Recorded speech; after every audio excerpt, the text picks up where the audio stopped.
क्योंकि क्वेश्चन कैसे घूम के आएगा आपको पता नहीं। आप अपने बेसिक कॉन्सेप्ट से कीजिए, आएगा सिलेबस के अंदर से ही। कुछ क्वेश्चन ऐसे दिए जाएंगे जो कि जानबूझ के बच्चों को परेशान करने के लिए दिए जाते हैं, हम भी डालते हैं। हम स्टार्ट करते हैं आज इलेक्ट्रिक सर्किट और कैपेसिटर और माइक्रोस्कोपिक को इतना ऑसम तरीके से एनालाइज करने के लिए। तो बहुत क्वेश्चन मतलब अच्छा क्वेश्चन है, मुझे पसंद। मतलब करंट के जितने क्वेश्चन है ना, उनमें मुझे सबसे ज़्यादा पसंद क्वेश्चन। बिजलियाँ कड़कती है, जब बिजलियाँ कड़कती है तो जब लाइटिंग होती है तो आप देखिए हवा में करंट फ्लो हुआ है। लाइटिंग है क्या? हवा में तो करंट फ्लो हुआ है, तो मतलब हवा कंडक्टिंग बन गई। हेलो बवाल बच्चा बाड़ी, क्या हाल चाल? एकदम मस्त, मजे में, सब बढ़िया चंगा से। कैसी चल रही है एडवांस की तैयारी? हर बार पूछता हूं और मैं मानता हूं कि अच्छी चल रही होगी, क्योंकि लाइव क्लास नहीं है तो रिप्लाई तो नहीं आएगा, लेकिन मुझे पता है अच्छी चल रही होगी। आप कई बच्चे बोलेंगे नहीं सर अच्छी नहीं चल रही। देखिए मैं फिर बोलूंगा, बहादुरी से जंगें जीती जाती है। हथियार सेकेंडरी चीज है। अच्छा हथियार भी चाहिए, आपने कहा सर बहादुरी बहुत है, ऐसा नहीं है।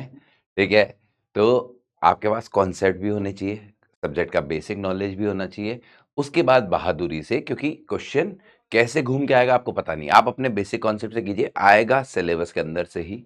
कूल एंड काम रहेंगे तो दिमाग काम करेगा। अभी जैसे पेपर दे रहे हो, बाई चांस हर जगह पेपर्स चल रहे हैं, ठीक है, तो पेपर दे रहे होंगे तो आपको लगता है सर बहुत कम मार्क्स आ रहे हैं, ये क्वेश्चन नहीं हो रहा, वो क्वेश्चन नहीं हो रहा। ये पेपर आपको क्या सिखाना चाह रहा है, आप वो सीखिए। ये पेपर आपको सिखाना चाह रहे हैं कि कौन सा क्वेश्चन करना है और कौन सा क्वेश्चन नहीं करना है। देखिए आईपीएल का मैच और एक टफ पिच पे मैच वनडे डिफरेंट हो जाते हैं। ठीक है, यहाँ पे तो ये है कि सपाट पिच मार लिया, चौके छक्के लग रहे हैं, तो वो जेई मेंस का पेपर था, हर क्वेश्चन हुए जा रहा था। ठीक है, लेकिन जे एडवांस में ध्यान रखिएगा, कई बॉल को रोकना भी होता है, कई क्वेश्चन को छोड़ के आगे बढ़ना होता है। आप 5 क्वेश्चन छोड़ सकते हैं, 7 क्वेश्चन छोड़ सकते हैं, कोई प्रेशर मत लीजिए। नहीं हो रहा कोई बात नहीं, आगे बढ़िए, आगे बढ़िए, आगे बढ़िए। सेलेक्ट करवाने के लिए मैं आपको बता रहा हूँ, जितने भी मैंने बच्चों का सिलेक्शन देखा, अच्छी रैंक वालों को भी देखा, उनका सबसे अच्छी चीज़ होती है टेम्परामेंट। एग्ज़ाम टेम्परामेंट सबसे ज़रूरी चीज़ है। ये आपका वही चेक करता है, क्योंकि क्या होता है जब आप आईआईटी जाएँगे तो बड़ी-बड़ी कंपनीज़ में अच्छी-अच्छी पोस्ट पे आएँगे। तो आपके एक डिसीज़न से कंपनी की पूरी बात ही चेंज हो जाएगा। जैसे आज सुंदर पिचोई की बात कर लीजिए, उनके एक डिसीज़न से गूगल का फ्यूचर डिसाइड हो सकता है। ठीक है? तो वो वहाँ एकदम से पैनिक कर जाए कि एकदम से किसी ने कुछ कर दिया, कुछ कर दिया, कुछ कर दिया। ठीक है? जैसे मान लीजिए चैट जीपीटी पहले लॉन्च हो गया, तो अब वो एकदम से पैनिक कर जाएँगे, क्या हमारा दौर खत्म है, ये है, वो है, नहीं। सिचुएशंस को समझें, अच्छे से एनालाइज़ करें। कई समस्याओं से आप ऑन द स्पॉट निपट पाएँगे, कई से नहीं निपट पाएँगे। तो यही चीज़ तो आईआईटी चाहती है आपसे, ये कोर बिलीव है। फिज़िक्स, केमिस्ट्री, मैथ्स का तो टेस्ट है, प्लस आपके टेम्परामेंट का टेस्ट है। ये मैं हमेशा बोलता हूँ। वैसे तो हर पेपर टेम्परामेंट का होता है, लेकिन जे एडवांस स्पेशली ये टेम्परामेंट तोड़ता है सबसे पहले बच्चों का, कॉन्फिडेंस तोड़ता है। अगर आपने ये नहीं तोड़ा तो आप डेफिनेटली जीत जाएँगे, क्योंकि कट ऑफ अगर पेपर टफ आया, मान लीजिए आप ऑन द स्पॉट जैसे नीट की तरह एडवांस का पेपर भी बहुत टफ आ गया, तो कट ऑफ बहुत लो चली जाएगी। जेईई की कट ऑफ जो है वो बहुत वेरी भी हुई है। भाई 33 तक गई है तो 22 तक भी गई है। तो अपने आप सबके लिए टफ है, आपके लिए टफ क्यों है? आप अपने आप को अंडर एस्टिमेट ना करें। जो-जो चीज़ें बन रही है वो करते जाएँ, सब्जेक्ट टू सब्जेक्ट, हर सब्जेक्ट में ढूँढें आसान-आसान। जब आप 12, 15, 20% पे पहुँच जाएँगे तो फिर कॉन्फिडेंस बिल्ड होने लगता है। ठीक है? तो ये अप्रोच आपके जितने भी प्रैक्टिस पेपर्स चल रहे हैं सब में कीजिए। कुछ क्वेश्चन्स ऐसे दिए जाएँगे जो कि जानबूझ के बच्चों को परेशान करने के लिए दिए जाते हैं, हम भी डालते हैं। रीज़न वही होता है कि हम नहीं डालेंगे तो सीधे एडवांस वाला करेगा यार ऐसा। सीधे वो करेंगे, वो क्वेश्चन्स डालेंगे कुछ गंदे से, और गंदे से क्वेश्चन डालेंगे तो आपको ऑन द स्पॉट उसे छोड़ के आगे बढ़ना है। मैं इस कुछ बच्चे बोलेंगे सर क्या बोले? हाँ, ऑन द स्पॉट छोड़ के आगे बढ़ना है। ये टॉप 100 की लड़ाई के क्वेश्चन है, टॉप 10 की लड़ाई के क्वेश्चन है, टॉप 20 की लड़ाई के क्वेश्चन है, टॉप 500 की लड़ाई के क्वेश्चन है। ऐसे पहले सेलेक्ट हो जाओ। उस क्वेश्चन के चक्कर में आप अपना पूरा दिमाग खराब कर दोगे, पूरा पेपर बिगड़ते हुए देर नहीं लगेगी। ठीक है? चलिए, हम स्टार्ट करते हैं, ज्ञान हो गया सारा। हम स्टार्ट करते हैं आज इलेक्ट्रिक सर्किट और कैपेसिटर। हमारा जो दूसरा पोर्शन था जिसमें हम इलेक्ट्रिक सर्किट और कैपेसिटर्स पिक करने वाले हैं, है ना? तो क्वेश्चन की शुरुआत करूँगा मैं जे एडवांस के क्वेश्चन से, ठीक है? मैं पीवाईक्यूज़ नहीं लेता, ठीक है? लेकिन ये जो पीवाईक्यू है ये करंट का मुझे बहुत पसंद है, ऑसम क्वेश्चन है। It is a very awesome question. मतलब बहुत पसंद है, तो आप बोलेंगे तो फिर इस क्वेश्चन को ये आपने कर रखा होगा। लेकिन आज हम इसकी और ज़्यादा चीर-फाड़ करने वाले हैं। आज हम इसकी बहुत ज़्यादा चीर-फाड़ करने वाले हैं, जो उन्होंने नहीं पूछा, हम वो भी करेंगे। बहुत कुछ चीर-फाड़ करने वाले हैं, तो माइक्रोस्कोपिक के लिए बहुत अच्छा क्वेश्चन है। मैं क्वेश्चन दूसरा बना सकता हूँ, ऑन द स्पॉट इससे मिलता-जुलता दूसरा क्वेश्चन बना सकता हूँ। लेकिन जो आपका क्वेश्चन देखा हुआ है, उसी में बहुत सारे चीज़ें उन्होंने नहीं पूछी और बहुत कुछ पूछ सकते थे, वो बाकी हैं। तो आपको ठीक है, थोड़ा एक और कॉन्फिडेंस आएगा, ये आप पीवाईक्यू आपने कर रखा है, ठीक है? और कई बार क्या होता है, जैसे इस पार्ट का आंसर कैसे भी दे दिया जाता है, इस पार्ट का आंसर कैसे भी दे दिया जाता है, del v is equal to I square, ठीक है? सही तरीके से क्या होगा, ये कई बार तुक्के से लग जाता है, नहीं, ऐसा नहीं है। तो सारी की सारी इसकी पूरी की पूरी माइक्रो एनालिसिस करने वाले हैं। क्या मेरी बात क्लियर है? 100%? तो अब आप क्वेश्चन को चाहें तो दोबारा पूरा पढ़ सकते हैं, पूरा क्वेश्चन पढ़ सकते हैं दोबारा, वरना ठीक है, मेरे हिसाब से पढ़ा हुआ है, ठीक है, मैं फिर भी हट जाता हूँ एक बार और। आप पॉज़ कीजिए, क्वेश्चन पढ़ लीजिए, ठीक है? क्वेश्चन में दे रखा है कि एक डिस्क टाइप का सेमी सर्कुलर मेटालिक स्ट्रिप है जिसकी थिकनेस t है। मतलब डिस्क की हुई, जैसे ₹1 का कॉइन होता है, उसे थोड़ा-सा बड़ा कर लीजिए, या जैसे मान लीजिए यहाँ डिस्क नहीं है, ठीक है? डिस्क जनरली बड़ी होती है, ग्लास के ऊपर वाला हिस्सा, ठीक है? डिस्क, डिस्क समझ गए? तो डिस्क जो है, उसको बीच से काट दिया, मतलब हाफ डिस्क को बीच से काट दिया, होलो डिस्क टाइप है ना? ठीक है? और उसकी थिकनेस t है, हर जगह यूनिफॉर्म है। इनर रेडियस R1 है, आउटर रेडियस R2 है, वोल्टेज V0 लगाया है आपने इसके अक्रॉस, और करंट I फ्लो हो रहा है। In addition it is observed that transverse voltage delta V between the inner and outer surface is due to purely kinetic energy effect of moving electrons. बाकी उन्होंने मैग्नेटिक फील्ड वगैरह ignore कर दिया है, उन्होंने कहा भैया जो इलेक्ट्रॉन्स चल रहे हैं उसी के कारण हो रहा है, बस, ठीक है? और ये रहा, और स्केल स्केल पे नहीं है, ठीक है, जो भी है। अब देखिए, अब गेम क्या है इस क्वेश्चन का, मैंने कहा ना जितना उन्होंने पूछा है उससे बहुत ज़्यादा इसमें आप खेल सकते हैं, बहुत ज़्यादा, ठीक है? ये ऑप्शंस, ठीक है, कई बार क्या होता है तुक्के से भी आंसर आ जाता है, चीज़ें भी हो जाती है। उन्होंने ये फंक्शन नहीं दिया, फंक्शन दिया होता तो और मज़ा आता। हम क्या करेंगे, आपको याद ही है, काला जादू, ठीक है? काला जादू, अरे 1 मिनट, रुको, रुको, रुको, रुको, रुको, नहीं, काला जादू कब करते हैं? पहले सेफ साइड होके, मतलब इस क्वेश्चन को एज़ इट इज़ रख देता हूँ, और अब इसकी दूसरे स्लाइड पे, ये तो ज़्यादा ही काला जादू हो गया, ये रहा, काला जादू कर देते हैं, ठीक है? ताकि क्या हो कि मैं आराम से अब इसे एक्सप्लेन कर पाऊंगा। हमें ऑप्शन का मतलब ही नहीं, देखिए जेई ने जितना पूछा ना, उससे बहुत ज़्यादा चीज़ें पूछ सकता है। तो हमें इस क्वेश्चन के बहाने इसका माइक्रोस्कोपिक एनालिसिस, जो करंट में माइक्रोस्कोपिक एनालिसिस होता है, जो ऑब्वियसली बात है जेई मेंस में उतना ज़्यादा काम का नहीं है, जे एडवांस में बहुत काम का है, वो उस पर बहुत बार क्वेश्चन दाग भी चुके हैं। क्लियर है ना? तो अपन उसकी बात करेंगे, ठीक है? क्लियर? पूरा हटा दिया मैंने। अब देखिए है क्या, हुआ क्या, कि पहली बात तो अच्छा ये याद रखिएगा, कुछ कलर्स चेंज कर करके मैं बता रहा हूँ कुछ, ये पूरी सरफेस और इस पूरी सरफेस के बीच में पोटेंशियल डिफरेंस V है, ये उन्होंने दिया है, मैंने नहीं बोला है, ठीक है? अब देखिएगा बहुत सारी चीज़ें ऐसी है जो उन्होंने पूछी ही नहीं, बहुत कुछ पूछा जा सकता था, तो मुझे ये क्वेश्चन बहुत पसंद है, ठीक है? लिटरली, लेकिन मुझे ये थोड़ा-सा अफ़सोस हुआ कि बहुत कुछ पूछा जा सकता है, इस पे तो पूरा पैराग्राफ बनाया जा सकता है, छोटी चीज़ पे, और ये माइक्रोस्कोपिक एनालिसिस सिर्फ यहाँ नहीं है, बहुत जगह डाल सकते हो। उन्हीं का क्वेश्चन क्यों पिक किया, क्योंकि इसमें एक सर्कुलर मोशन हो रहा है, वो सबसे आसान है आपके लिए, इसीलिए, ठीक है? तो थोड़ा-सा और कॉम्प्लेक्स हो जाता अगर सर्कुलर मोशन नहीं हो रहा था, तो अभी दिखाता हूँ। मान लीजिए मैंने यहाँ से एक स्ट्रिप ली, ये एक मैंने एक स्ट्रिप ली, ये रही, ठीक है?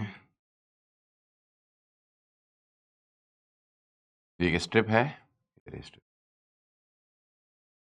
ये रही, ये एक स्ट्रिप ली, ठीक है? ये जो स्ट्रिप है, इसकी रेडियस है r, जर्नल रेडियस है r, ठीक है? इसकी थिकनेस है dr, थिकनेस है dr, ऐसे, और अंदर की तरफ थिकनेस है t। मेरे हिसाब से आप समझ पा रहे हैं, ये ऐसे है, ठीक है?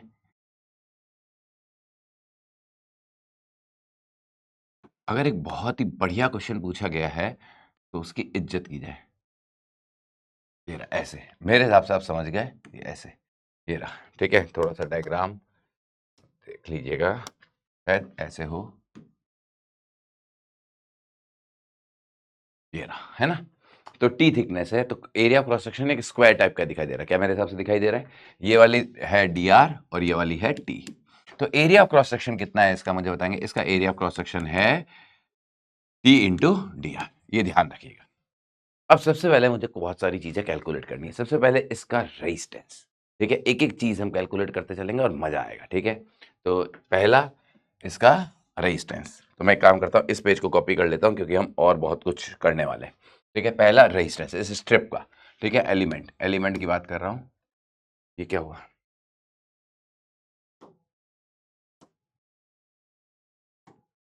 एक तो ये जैसे ये कुछ होता है, ये पता नहीं क्या करने लग जाता है, ठीक है।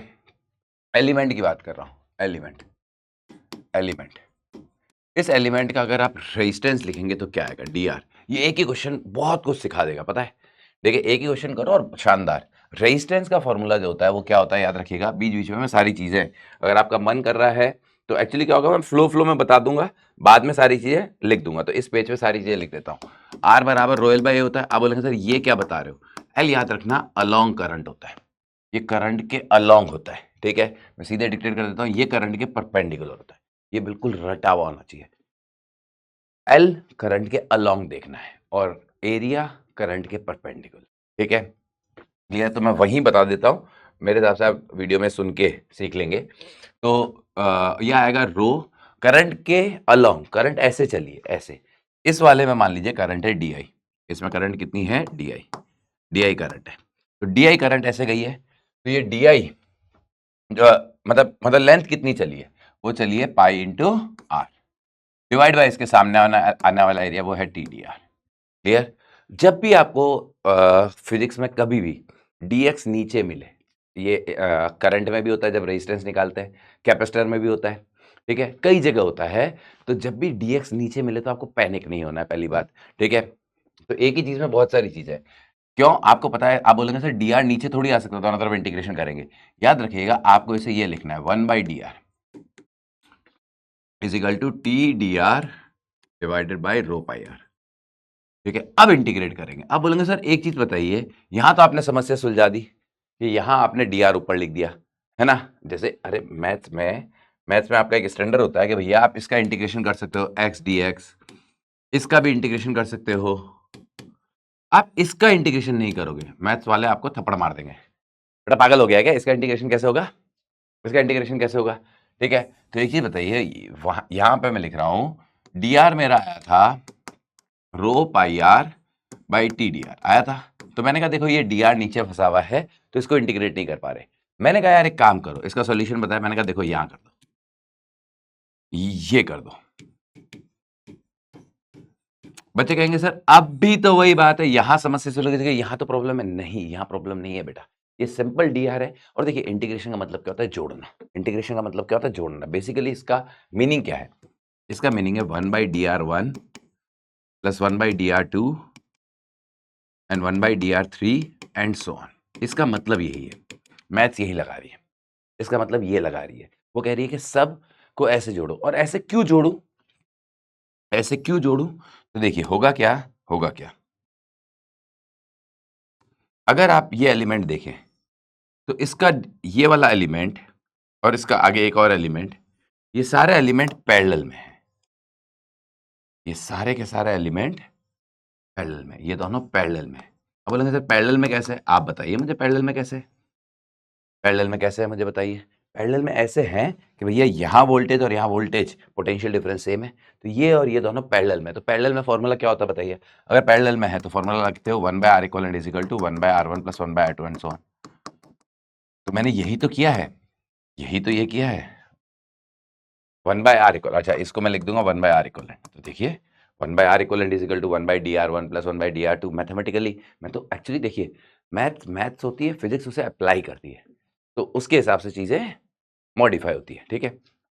ये रहा, तो इसको मैं लिखूंगा 1/r, ठीक है। ये कैपेसिटर में भी आएगा, बिल्कुल कैपेसिटर में भी। जैसे कैपेसिटर में आपको पता है सीरीज में वो फॉर्मूला लगता है 1/C1।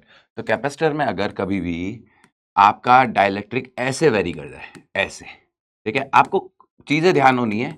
ऐसे मान लीजिए ये k दे दूं मैं, यहां पर k की वैल्यू है ax प्लस बी, ठीक है।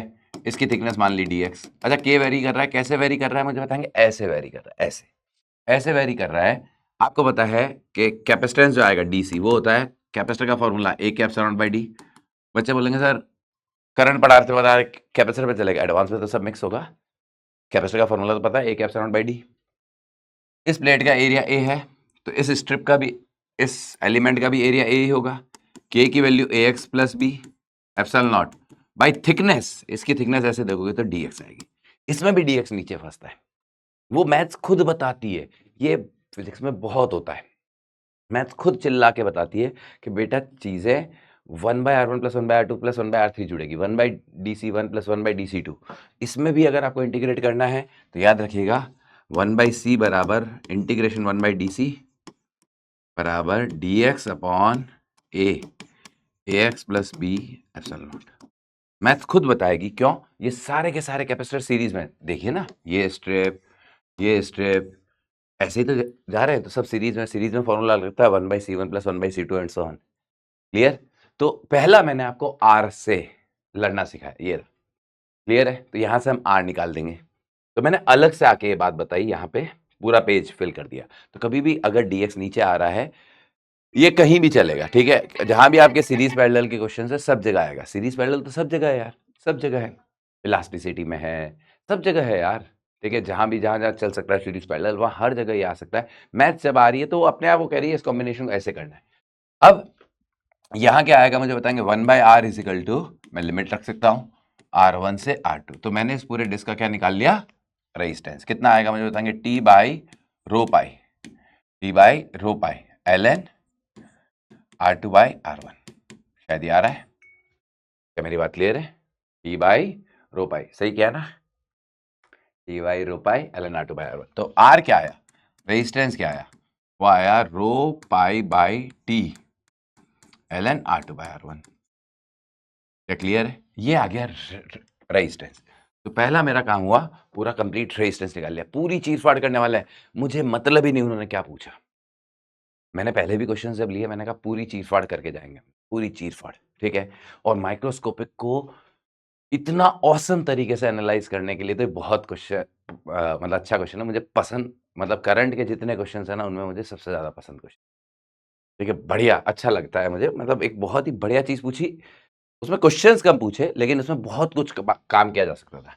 अब करंट कितनी आएगी? तो करंट है पोटेंशियल डिफरेंस बाय आर। तो आप आर की वैल्यू 1/r की वैल्यू रख दीजिए, तो v naught T by rho pi ln r2 by r1। ये ऑप्शन निकाल लिया सबने, है ना? ये ऑप्शन शायद ए है ना? v naught T by rho pi ln r2 by r1, v naught T by rho pi ln r2। तो ए ऑप्शन हो गया अपना, डन, ठीक है। लेकिन मैं इसी पे नहीं रुकूंगा, मैं आई को एक और तरीके से निकालूंगा, डी आई। मैंने कहा ना हमें तो चीरफाड़ करनी है, डी आई क्या आएगा? डी आई।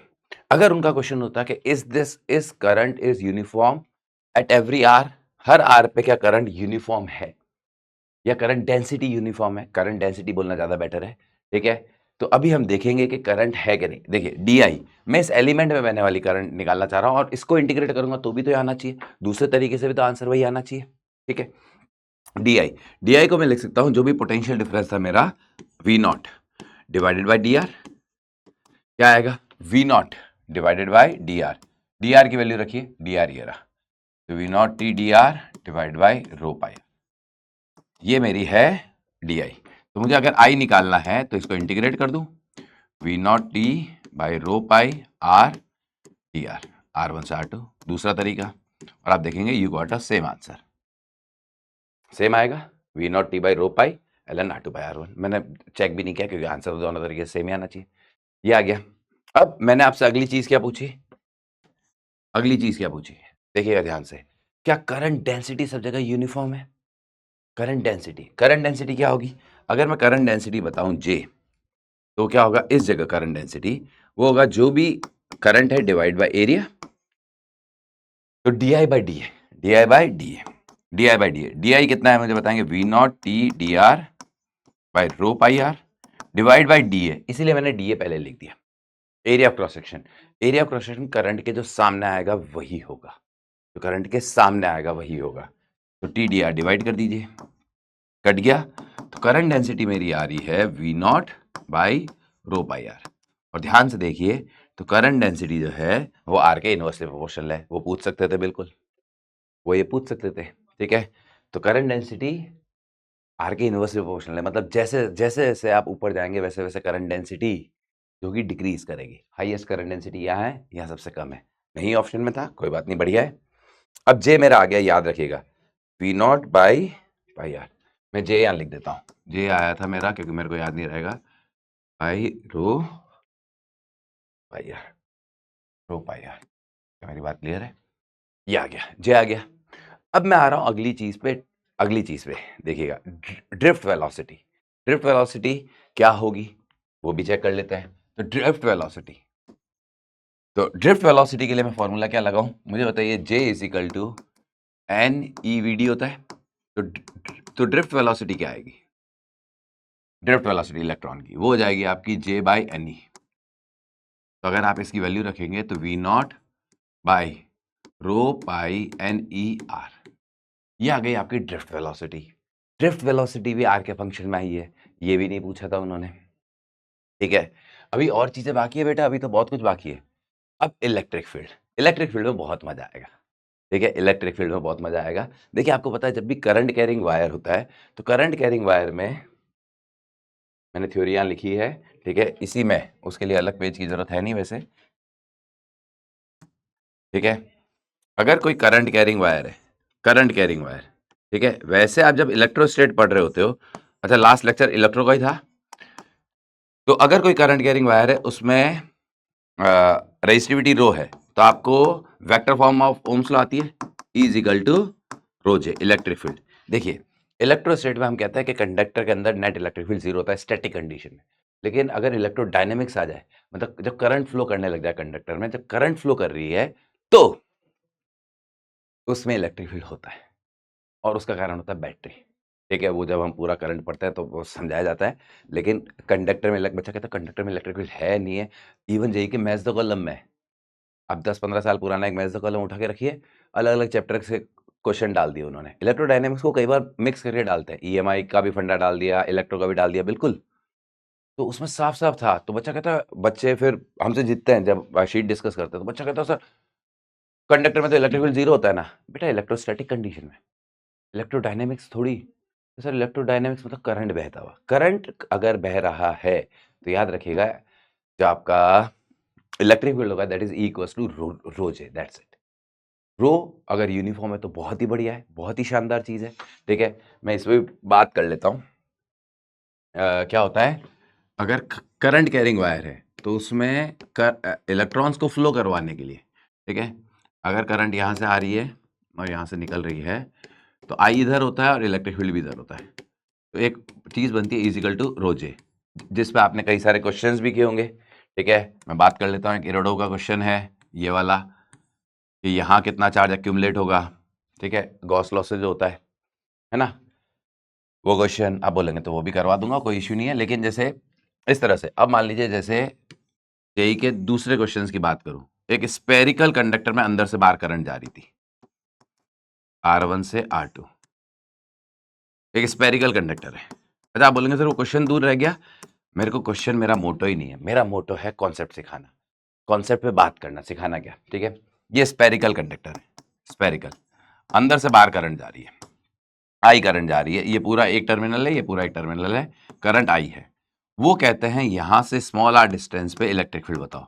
बच्चे कहते हैं ये कैसे बताएंगे, बिल्कुल निहायत लल्लू सवाल है। यहाँ पे इलेक्ट्रिक फील्ड होगा E is equal to rho, E local quantity, E rho into J. J क्या होगा मुझे बताएंगे, I by cross section area. तो देखिए करंट बैक कैसे रही है, रेडियल।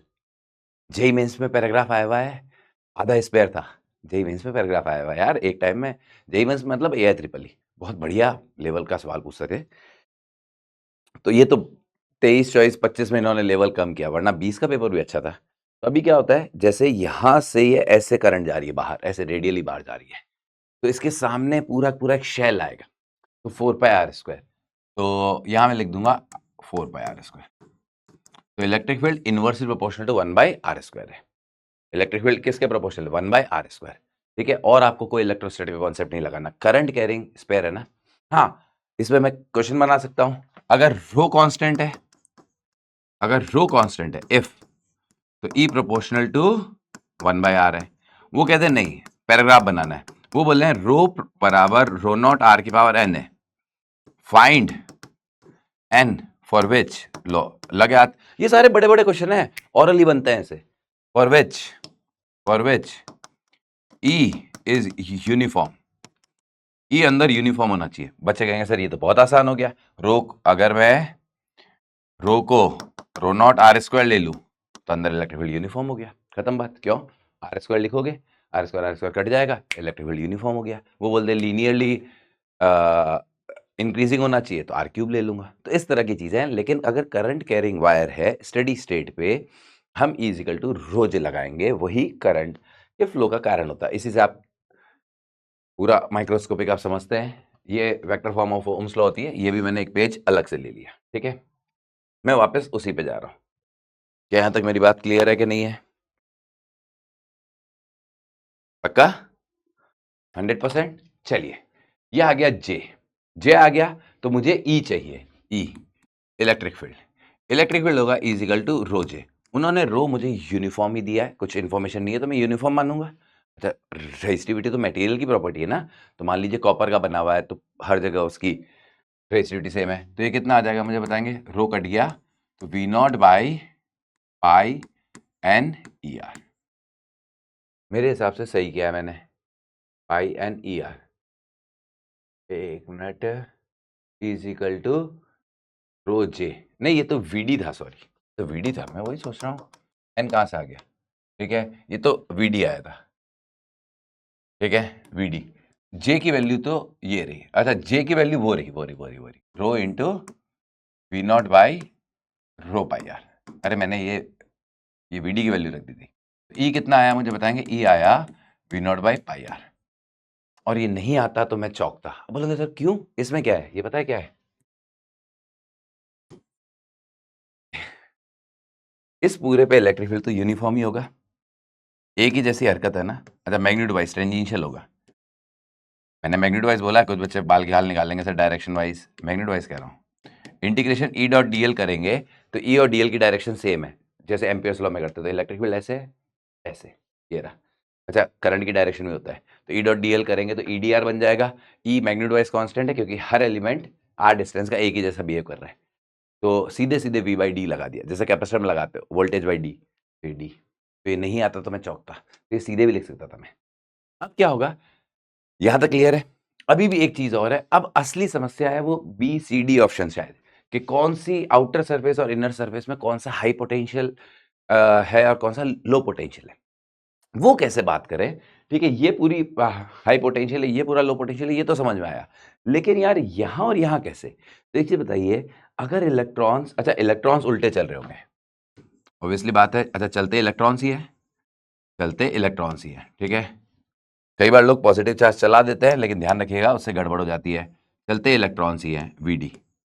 अगर ड्रिफ्ट वेलोसिटी से इलेक्ट्रॉन्स चल रहे हैं और करंट के ऑपोजिट चल रहे होंगे, मुझे बताइए सर्कुलर पाथ पे चल रहा है, इसीलिए मैंने कहा ना एज इट इज क्वेश्चन लेने का, मैं इसको सर्कुलर फॉर्म में ही चेंज करता तो भी, क्योंकि सर्कुलर मोशन में इक्वेशंस लिखना बड़ा आसान है, इलिप्टिकल होता तो बवाल हो जाता फिर, है ना। ठीक है, तो वीडी, और शायद बहुत ही गंदी मैथ चली जाती, तो वीडी।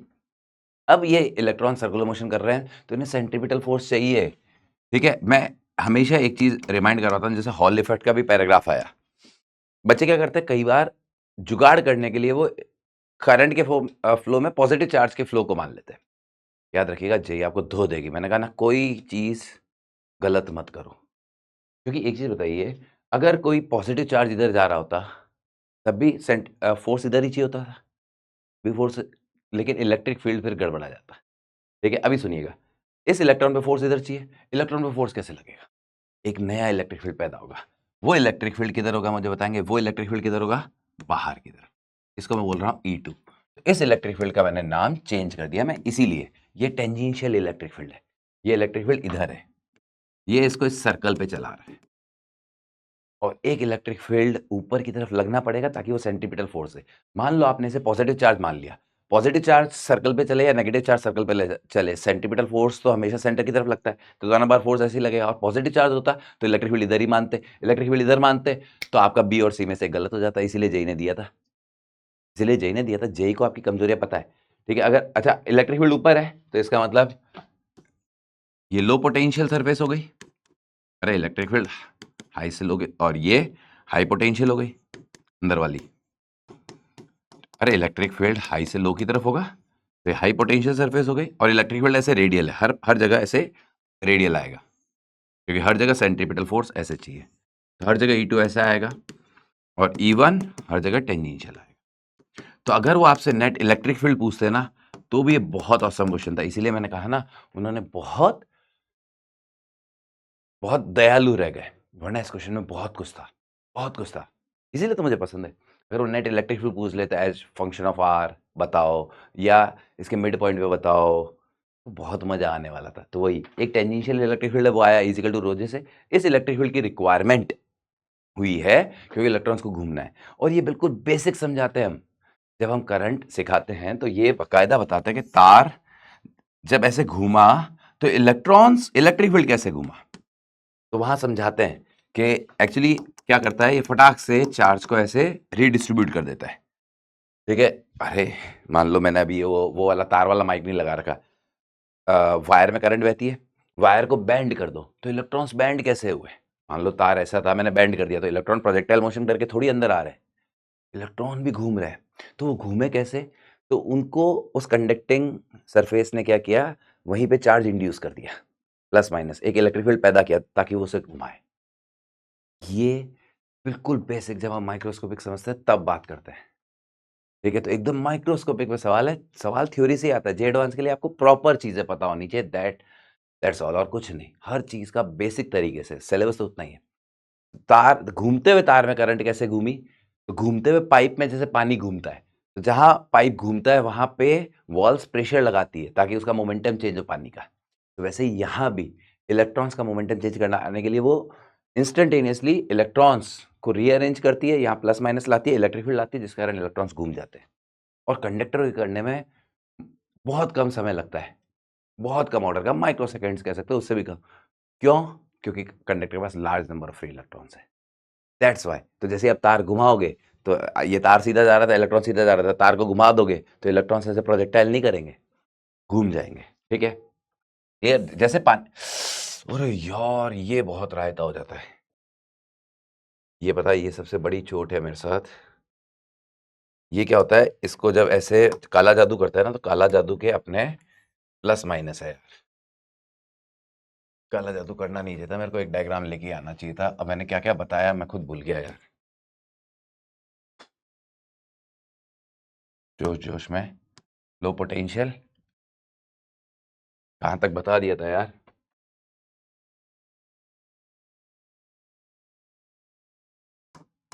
ठीक है। एक्चुअली अब वो वापस आता नहीं है, ठीक है। एरिया ऑफ क्रॉस सेक्शन था अपना TDR और J था अपना V0 by rho pi are, है ना। मैंने क्या क्या निकाल दिया था यार, V0 by rho pi are.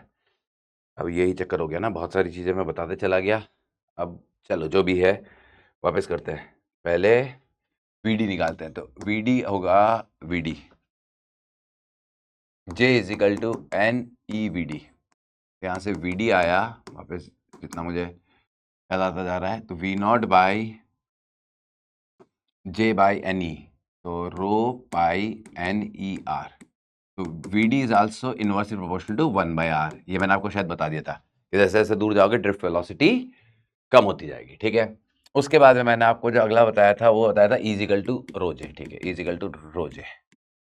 तो रो इंटू जे, जे है मेरा V0 बाई, तो ये बन गया आपका, अब इस बार ध्यान रखूंगा, ठीक है। क्या आएगा, V0 by pi R electric field, क्या सही है ना। वापस लिखना, अच्छा इसको मैंने समझा दिया था, ये हो गया V0 बाई एल, ठीक है। और इसको मैंने नाम दे दिया था E1, इस इलेक्ट्रिक फील्ड को E1 नाम दे दिया था, टेंजेंशियल है, हमेशा करंट के अलॉन्ग होगा। V0 बाई एल, यहाँ तक बात हो गई थी। VD आ गया। अच्छा ये इलेक्ट्रिक फील्ड आउटवर्ड कैसे है, अच्छा हाँ ये मिट गया, ये इलेक्ट्रिक फील्ड E2 आउटवर्ड क्यों है? क्योंकि इलेक्ट्रॉन्स चल रहे हैं, इलेक्ट्रॉन को सेंट्रीपिटल फोर्स अंदर चाहिए, जब सेंट्रीपिटल फोर्स अंदर चाहिए तो इलेक्ट्रिक फील्ड बाहर होगा, इलेक्ट्रिक फील्ड बाहर होगा तो ये हाई पोटेंशियल, ये लो पोटेंशियल, उनका BC ऑप्शन सेलेक्ट हो गया। अब मुझे ये निकालना भी है कि पोटेंशियल डिफरेंस आएगा कितना, उन्होंने सिर्फ प्रोपोर्शनल दे दिया, हम सॉल्व करेंगे, ठीक है। अब सेंट्रीपिटल फोर्स की इक्वेशन लिख रहा हूं, सेंट्रीपिटल फोर्स की इक्वेशन, सेंट्रीपिटल फोर्स की इक्वेशन लिख रहा हूं, सेंट्रीपिटल फोर्स। तो सेंट्रीपिटल फोर्स की जब इक्वेशन लिखूंगा तो F बराबर QE, वो चार्ज नहीं लिख रहा, मैंने डायरेक्शन ले ली, E2, क्या मेरी बात क्लियर है? E2 बराबर कितना आएगा? mvd² बाई r, ठीक है। तो E2 जो यहां से आएगा वो आएगा mvd² बाई ER, क्या सही है? अब अगर वो पूछ लें कि E2 किसके प्रोपोर्शनल है तो बच्चे बोलेंगे R के, नहीं, VD में भी, इसलिए मैंने VD पहले लिख दिया, VD में भी R छुपा है भैया। तो electric field, net electric field पूछते, कुछ भी पूछते, बहुत ऑसम क्वेश्चन है यार, बहुत कुछ है इस क्वेश्चन में, ठीक है। क्या आएगा? V0² by ρ² π² n² E² R², बहुत ही बढ़िया बढ़िया चीज है भैया, आसान, मतलब ये बहुत शानदार चीजें पूछी जेई ने, बहुत कातिल चीज पूछा था, मतलब क्वेश्चन बहुत शानदार था। ρ² π² n² E³ R³, सही है, क्लियर, पक्का। अब अगर वो इन दोनों पॉइंट्स का बीच का पोटेंशियल डिफरेंस पूछेगा तो इंटीग्रेशन E.dr कर दूंगा रेडियली। तो पोटेंशियल डिफरेंस जो मुझे पूछा है वो आ जाएगा E2 इंटू dr। आप बोलेंगे सर माइनस क्यों नहीं ले रहे, मैं सिर्फ मैग्नीट्यूड निकाल रहा हूँ, ठीक है। क्या आएगा मुझे बताएंगे? mv0² बाई ρ² π² n² E³, और इंटीग्रेशन करना है, इंटीग्रेशन फास्ट कर दूं क्या यार? 1/r³ का कितना होगा बेटा? 1/r³ का 1/r³, तो r की पावर -3, तो r की पावर -3 + 1 अपॉन -3 + 1, तो 1 अपॉन -2r³, ठीक है। तो 2 एक और एक्स्ट्रा लिख दूं यहाँ, और 1/r², मैं लिमिट उल्टी लिख देता हूँ उस माइनस के चक्कर में, ये आया डेल v। इंटीग्रेशन सही क्या है ना, x की पावर -3, तो -3 + 1 अपॉन -3 + 1, ठीक है। चलिए, अच्छा वो माइनस कहाँ गया, तो मैंने लिमिट उल्टी लगा दी यार, ठीक है, ये आ गया, दैट्स ऑल। अब उन्होंने कहा था, एक ऑप्शन पूछा था कि क्या del V proportional to I² है। कई लोगों ने इसका जैसे जुगाड़ से आंसर दे दिया, ये दे दिया, कई लोगों ने ये बोल दिया कि VD इस प्रोपोर्शनल टू I होता है, तो इसलिए यहीं से आंसर दे दिया। मतलब मैं क्वेश्चन नहीं कर रहा कि VD is proportional to I, तो इसी से प्रोपोर्शनलिटी आ गई। एक्चुअली VD खुद R पे डिपेंडेंसी है, थोड़ा ये ध्यान रखिएगा, बाकी तो ठीक है। अब आप चाहें तो V0 की जगह क्या लिख सकते हैं? करंट लिख सकते हैं, क्योंकि आपको करंट और V0 में रिश्ता पता है। करंट कितनी आई थी मेरे हिसाब से? V0 T by rho pi, V0 T by rho pi ln R2/R1, थोड़ी देर तो याद रह जाएगा मुझे, V0 T बाई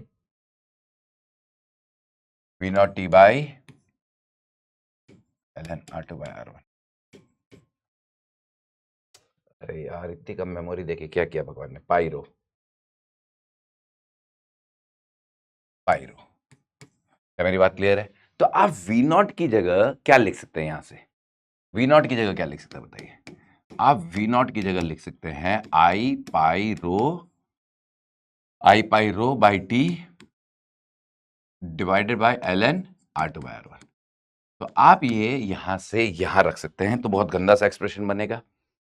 अच्छा यार, ये V0 एज इट इज, बाकी सब कांस्टेंट है, ये रहा। तो आप देखिएगा del V directly proportional to क्या आ गया? I²। अब जाके मैं बोल रहा हूँ, अच्छा एक्सप्रेशन पूरा लाया हूं, बस उसको वैल्यू रखनी है, दैट्स ऑल। क्या मेरी बात क्लियर है? अब इसके अलावा भी बहुत कुछ पूछ सकते हैं। आप बोलेंगे सर क्या? वो पूछ सकते हैं कि नेट इलेक्ट्रिक फील्ड की रेडियल से डायरेक्शन बताओ। आइए, अब मैं काला जादू नहीं करूंगा, अब मैं सीधे क्वेश्चन ही ले लेता हूं, ठीक है। ये रहा, ये रहा, यहां अब आपको एक चीज पता चल गई कि E1 इलेक्ट्रिक फील्ड इधर है और E2 इधर है। अगर वो पूछते कि नेट इलेक्ट्रिक फील्ड की रेडियल वेक्टर से एंगल बताओ, तो ये बहुत ही औसम क्वेश्चन था, ये थीटा। अच्छा नेट इलेक्ट्रिक फील्ड बताओ r डिस्टेंस पे, मैंने कहा ना उन्होंने बहुत कम पूछा है, तो इसलिए मेरे को कहा कि भैया नेट ई क्या आएगा, नेट ई वो आ जाएगा आपका under root E1 square plus E2 square, कहीं भी बता सकते हो। और ये टेन थीटा क्या आएगा, टेन थीटा E1 को उठा के सामने रख दो तो E1/2। क्या मेरे पास E1 E2 दोनों है, क्या E1 E2 दोनों है? E1 मेरा आया था, E1 तो कांस्टेंट है मेरा। अच्छा E1 मेरा आया था, अच्छा ये V0/πr, आर पे डिपेंडेंट है, तो V0/πr, तो ये आ गया मेरा V0/πr और डिवाइड बाई E2 भी मैंने अभी निकाल ही लिया था। E2 कितना आया था मेरा, mV0 square by rho pi square n square E cube by R cube, ठीक है। E2 आया मेरा mV0 square by rho square pi square n square E cube R cube, ये रहा। तो अगर वो पूछते हैं कि टेन थीटा किसके प्रोपोर्शनल है, क्या है, एक्सप्रेशन देख लो यार, बाई चांस मैं एक्सप्रेशन लिखने में कुछ गलती कर दूँ तो उसको मत मानना। mV0 square by rho square pi square n square E cube R cube, ठीक है। कैलकुलेट मैंने यहाँ कर दिया था। तो क्या वो टेन थीटा पूछ सकते थे, टेन थीटा आर स्क्वायर का प्रोपोर्शनल है, क्या नहीं है, या R/3 और R/, मान लो ये रेडियस अंदर वाली मैं दे देता, कुछ ये दे देता और मैं 2 पॉइंट से पूछ लेता कि इन दोनों पे टेन थीटा का रेशियो बताओ, तो खत्म क्वेश्चन। तो टेन थीटा आ गया, E1 आ गया, E2 आ गया, सब आ गया भाई, पूरा गेम खत्म। जनरली इलेक्ट्रिक फील्ड टेंजेंशियल होता है, लेकिन जब भी करंट वायर्स में बैंड होता है तो एक इलेक्ट्रिक फील्ड उसे रेडियल पैदा करना पड़ता है और ये फिर फिक्स हो जाता है, ये हमेशा इलेक्ट्रॉन्स को पास कराता रहेगा। जब आप इस टर्न को चेंज करेंगे तब आएगा। एकदम फंडामेंटली पूछी गई चीज, क्योंकि हम फंडामेंटली समझाते हैं कि भैया ऐसे घूमते हैं इलेक्ट्रॉन्स उस पर, तो इसलिए मुझे बहुत पसंद है बेस, ठीक है। तो एक क्वेश्चन में मैंने इतना टाइम खर्च किया है, रीजन मेरे हिसाब से आपको क्लियर है, पक्का 100%। किसी को डाउट हो तो देख लीजिए, ठीक है। बाकी तो आप चीज़ें करते रहेंगे, माइक्रोस्कोपिक माइक्रोस्कोपिक। मैं फिर क्वेश्चन लेता हूँ ये वाला, ठीक है। पहले ये क्वेश्चन लेता हूँ, ठीक है। एक और क्वेश्चन है साथ के साथ में लेके आया हूँ, आसान क्वेश्चन है, आप पढ़िए, क्योंकि मैंने हीट ट्रांसफर आपको पढ़ा दिया तो इस तरह की आदत मैंने आपको डलवा दी है, ठीक है। हीट ट्रांसफर पढ़ा दिया है तो conductor of circle radius resistivity depend on the distance, conductor central axis rho is equal to AR square, where A is constant, conductor length ये है, conductor ends are maintained at del V, electric field and current density in the current at any distance, total rate of joule heat production, the rate of loss of heat from the surface of conductor is this, lambda Ts minus Ta, whereas Ts is the surface temperature of conductor and Ta is the ambient temperature, lambda is some constant, find surface temperature in the steady state, ठीक है। If the thermal conductivity of conductor is K everywhere, find the temperature of conductor as function of R। ये शायद मैं आपको करवा चुका हूं, अब इसको करंट के साथ मिक्स कर रहा हूं मैं, अब इसको करंट के साथ मिक्स कर रहा हूं, है करंट इलेक्ट्रिसिटी वाला ही क्वेश्चन है, क्लियर है क्या। देखिए, a long conductor of circular cross section of radius capital R, ठीक है, बहुत बढ़िया, is made of a material whose resistivity depend on the distance small r from the conductor central axis. तो एक बहुत लंबा सा सिलेंडर है। पिछले क्वेश्चन में मेरे हिसाब से मैंने आपको माइक्रोस्कोपिक पूरा कवर करवा दिया, पूरा के पूरा कवर करवा दिया, डूज एंड डोंट्स सारे जो पंगे लिए जा सकते हैं वो सारे बता दिए, ठीक है।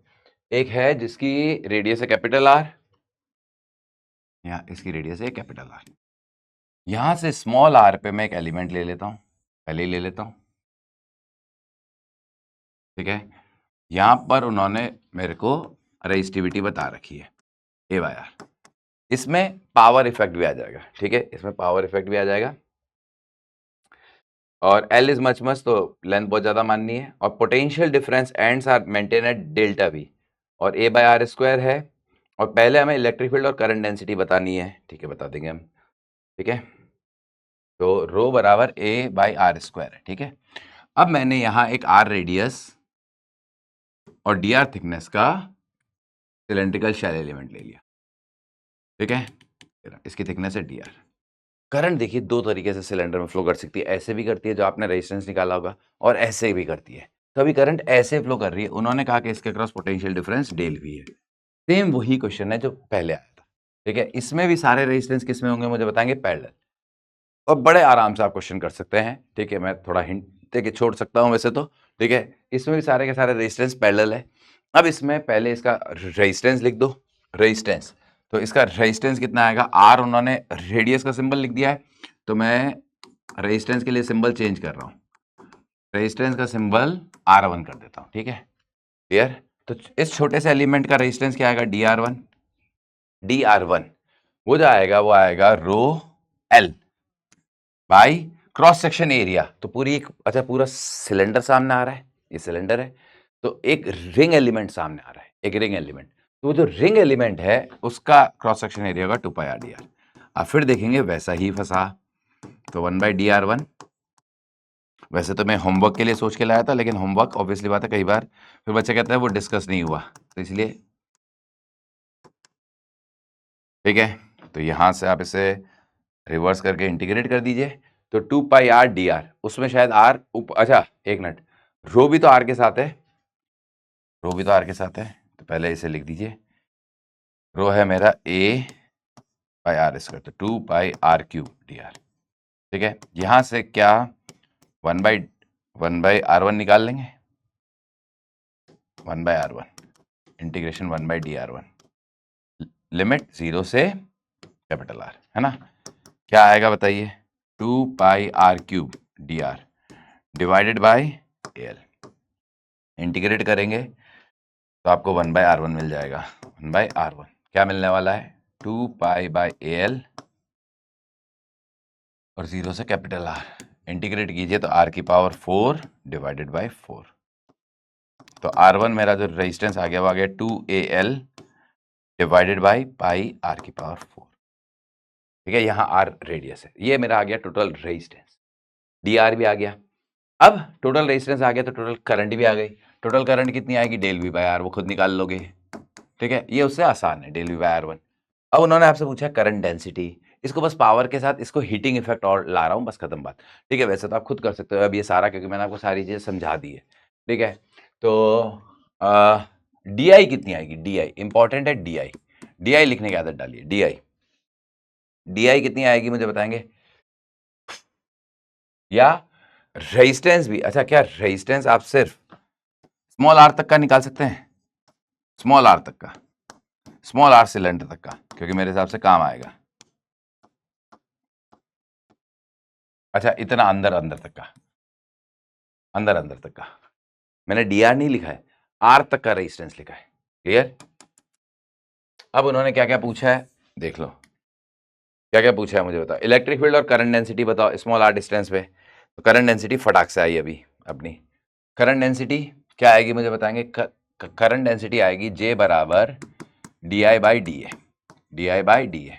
डी आई क्या आएगा, डी आई आएगा del V not by del V naught, तो मेरा ये है, और dr1 इंटू डी ए, बस वैल्यू रख दीजिए, dr1 की वैल्यू यहाँ रख दीजिए, सब आंसर आने वाला है। तो ये एरिया और ये एरिया कट जाएगा, तो सीधे सीधे मैं लिख देता हूँ del V naught divide by area 2πr/dr था, नीचे कट जाएगा, तो रो बाय एल, और रो की वैल्यू रख दीजिए, रो की वैल्यू, तो रो की वैल्यू रखेंगे a/r², तो r² del V not by A L, that's all. ये आ गया आपका क्या, क्लियर है मेरी बात, 100% पक्का, 100%। चलिए ये खत्म हो गया, ये आ गया आपकी current density as a function of R. अब आपसे क्या पूछा गया है, ई तो मैं सीधे बोल रहा हूँ, ई तो लिखो del V by L, del V by L सीधे लिखो ना यार, मेरा ये या आप चाहें तो इजिकल टू रोजे भी लिखिए, तो ए की वैल्यू, रो की वैल्यू a/r² कट जाएगा, वही डेल वी बाई एल आएगा। अरे सीधे मैंने ई को लिखा है डेल वी बाई डी, अरे potential difference by D, that's all. क्या बात क्लियर है यहाँ तक, 100%, दैट्स ऑल। क्या क्या और पूछा है, ये तो फॉर्मेलिटी थी, ये नहीं मेरे लिए था, ये बी पार्ट से क्वेश्चन नया शुरू हो रहा है, इससे पहले वाला क्वेश्चन पुराना ही था। Total rate of joule heat protection, यहां से इसीलिए मैं थोड़ा सा वो था कि यार ये तो हो जाएगा, ये तो हो जाएगा, ये तो अभी सिखाया है। Total rate of joule heat protection, rate of loss of heat from the surface of the conductor this, तो इसका टेम्परेचर बताना है। तो देखिए हीट के साथ में मैंने आपको हीट के साथ कॉन्सेप्ट बताया था, जितनी हीट आएगी उतनी जाएगी स्टेडी स्टेट पे, तो इस पूरे के अंदर कितना प्रोड्यूस हो रहा है वो कैसे निकालोगे मुझे बताएंगे। अब बोलेंगे सर I²R कर दें, I²R कर दें, टोटल पावर कितनी होगी, I²R, R1, नहीं गड़बड़ हो जाएगी, हर जगह आई आपको इंटीग्रेट करना पड़ा है, आई आपको इंटीग्रेट करना पड़ा है या नहीं करना पड़ा है मुझे बताओ, आई आपको इंटीग्रेट करना पड़ा है, आर आपको इंटीग्रेट करना पड़ा है। ठीक है, तो बेटर है कि आप इसे इंटीग्रेट करें, ठीक है, आई स्क्वायर आर लिखोगे, फिर डी आर काटोगे। मैं कह रहा हूं इस बार थोड़ा सा समझदार लिखो। पावर बराबर इंटीग्रेशन डीपी बराबर एक पावर के साथ इन्वॉल्व किया, पावर को मैं लिख सकता हूं डेल वी का whole square by D R one. अरे वी स्क्वायर बाई आर लगा दिया, पैरेलल है। अगर सीरीज होता तो आई सेम होता, यहां दिमाग लगाओ। तो वी स्क्वायर बाई आर, अब आपका इंटीग्रेशन बड़े आराम से हो जाएगा। डेल वी का whole square del R one D R one, one upon D R one, अपने आप ही भगवान ने इसको ऊपर कर दिया बाई रो एल। रो की भी वैल्यू रखो यार, वहीं से एक्सप्रेशन लिख देता हूं ना पूरा। ये आर वन का एक्सप्रेशन है, अपॉन लिखना है, तो अपॉन में A L into two pi R cube D R. Integrate कर लो, जीरो से कैपिटल आर। ये पूरी पावर आ गई, ये पूरी पावर आ गई। क्या मेरी बात क्लियर है? हाँ कि ना? ये पूरी पूरी पावर आ गई। That's all. आप सॉल्व करेंगे, इंटीग्रेट करेंगे, ये आंसर है। अब इस पावर को आगे हीट ट्रांसफर में कैसे इन्वॉल्व करेंगे, करंट की पावर को। अच्छा मैं लिख देता हूं डेल वी का whole square by two pi R की पावर 4 बाई 4 ए एल। अब इस पावर को, ये पूरी पावर पूरे कंडक्टर ने पैदा की है। ये पावर जो है, अगले पेज पे जा रहा हूं, ये जो पावर है, ये जो पावर है डेल वी का होल स्क्वायर। अच्छा सर्किट वर्किट तो आपको सॉल्व करने आते ही है, बाई पाई आर की पावर 4 डिवाइडेड बाई, मैं काम की बात पे ही हूं, 2 A L, 2 A L. That's all. क्या आ गया पावर? इस पावर को मैं किसके बराबर करूं? उन्होंने कहा है, उन्होंने क्या बोला है क्वेश्चन में, rate of loss of heat from the surface of conductor is lambda T S minus T A. Surface का टेम्परेचर है और ये इसका टेम्परेचर है, ठीक है, और सम कांस्टेंट है। उन्होंने रेट ऑफ हीट लॉस बोला है, मतलब पावर ही बोला है, ठीक है। तो स्टेडी स्टेट पे अंदर जितनी प्रोड्यूस हो रही है उतनी जा रही है। तो एक लाइन में आंसर है इसका। आप इस पावर को किसके बराबर कर दो? Lambda into T S minus T A. That's all. Heating effect of current के साथ भी इसको मैंने मिक्स कर दिया। तो 2 मिनट में सवाल खत्म है मेरे हिसाब से। आप सॉल्व कर लीजिए। क्या मेरी बात क्लियर है यहां तक? हाँ कि ना? बस दैट्स ऑल, क्वेश्चन खत्म हुआ। ये हो गया आपका कौन सा पार्ट। तो बहुत आसान आसान है, मेन तो वही था। ए पार्ट मैंने पहले सिखा दिया। मैं ए पार्ट के बाद तुरंत इस क्वेश्चन पे क्यों आया? क्योंकि ए पार्ट तो करवा चुका था। बी सी डी पे चल रहा हूं मैं। आपका सरफेस टेम्परेचर हो गया, surface temperature study state, find the temperature as function of R. अब मेरे को एक और चीज चाहिए, वही चीज आप वापस लगा दीजिए, ठीक है। ये तीसरा पार्ट हो गया, थर्ड पार्ट। डी पार्ट क्या बचा है? D part. अच्छा यहां से सरफेस का टेम्परेचर निकाल लोगे यार, जो भी आएगा। अच्छा ये लैम्डा नीचे डिवाइड कर देना, प्लस कुछ आएगा, और क्या, खत्म। अब आ रहा है कि अब स्टेडी स्टेट पे आर के फंक्शन की तरह बताओ, तो भी बहुत लल्लू सवाल है। तो वो माइक्रोस्कोपिक पे कई अच्छे सवाल पूछते हैं, सर्किट पे तो बहुत आसान आसान से सवाल पूछते हैं, ठीक है। यहां से आर डिस्टेंस पे यहां जितनी पावर आई है वो कंडक्शन से फ्लो हुई है, बस, और क्या, दैट्स ऑल। देखिए जितनी पावर यहां पैदा हुई है इस आर रेडियस में, जितनी भी पावर पैदा हुई है इस आर रेडियस में, जितनी भी पावर पैदा हुई है वो यहां से कंडक्शन के थ्रू जा रही है, दैट्स ऑल। क्या मेरी बात क्लियर है कि नहीं है? हाँ कि ना? पक्की बात? तो सीधे सीधे ये लिख दो, क्या होगा मुझे बताएंगे? पावर इसमें कितनी पैदा होगी? तो डेल वी का whole square by pi small R की पावर 4 बाई 2l। बच्चे बोलेंगे सर ये कैसे कह दिया आपने, कैपिटल आर की जगह स्मॉल आर लिख दिया, ये कैसे? मुझे बताओ, यहाँ जब इंटीग्रेशन कर रहा था तो सिर्फ एक ही तो अंतर था, जीरो से स्मॉल आर कर देता, बाकी सब तो वही रहता। तो इस में इतनी पावर प्रोड्यूस हुई और वो यहां से बाहर गई है, माइनस के A D T by D are. Is it clear और नॉट? क्या मेरी बात क्लियर है यहां तक? 100% चेक कर लो। अब आप इसे इंटीग्रेट कर लीजिए, डी आर को इधर ले आइए, इंटीग्रेट कर दीजिए। एरिया, अच्छा एरिया क्या लिखेंगे बताओ? एरिया, एरिया इसके सामने आया कितना, जैसे हीट ऐसे फ्लो कर रही है तो एरिया इसके सामने आया 2 पाई आर इंटू एल। तो पूरा सॉल्व कर लीजिए, के दे रखा है, दैट्स ऑल। सॉल्व कर लीजिए, यू गॉट योर आंसर। क्या मेरी बात क्लियर है यहाँ तक? 100%। करंट पे मैं 2 क्वेश्चंस ले चुका हूं और मेरे हिसाब से माइक्रोस्कोपिक, देखिए सर्किट आप प्रैक्टिस कर चुके होंगे, ठीक है। मेरा मानना है कि सर्किट आप प्रैक्टिस कर चुके होंगे, तो मैं क्या प्रैक्टिस कर रहा हूं आपको, क्लियर? ठीक है।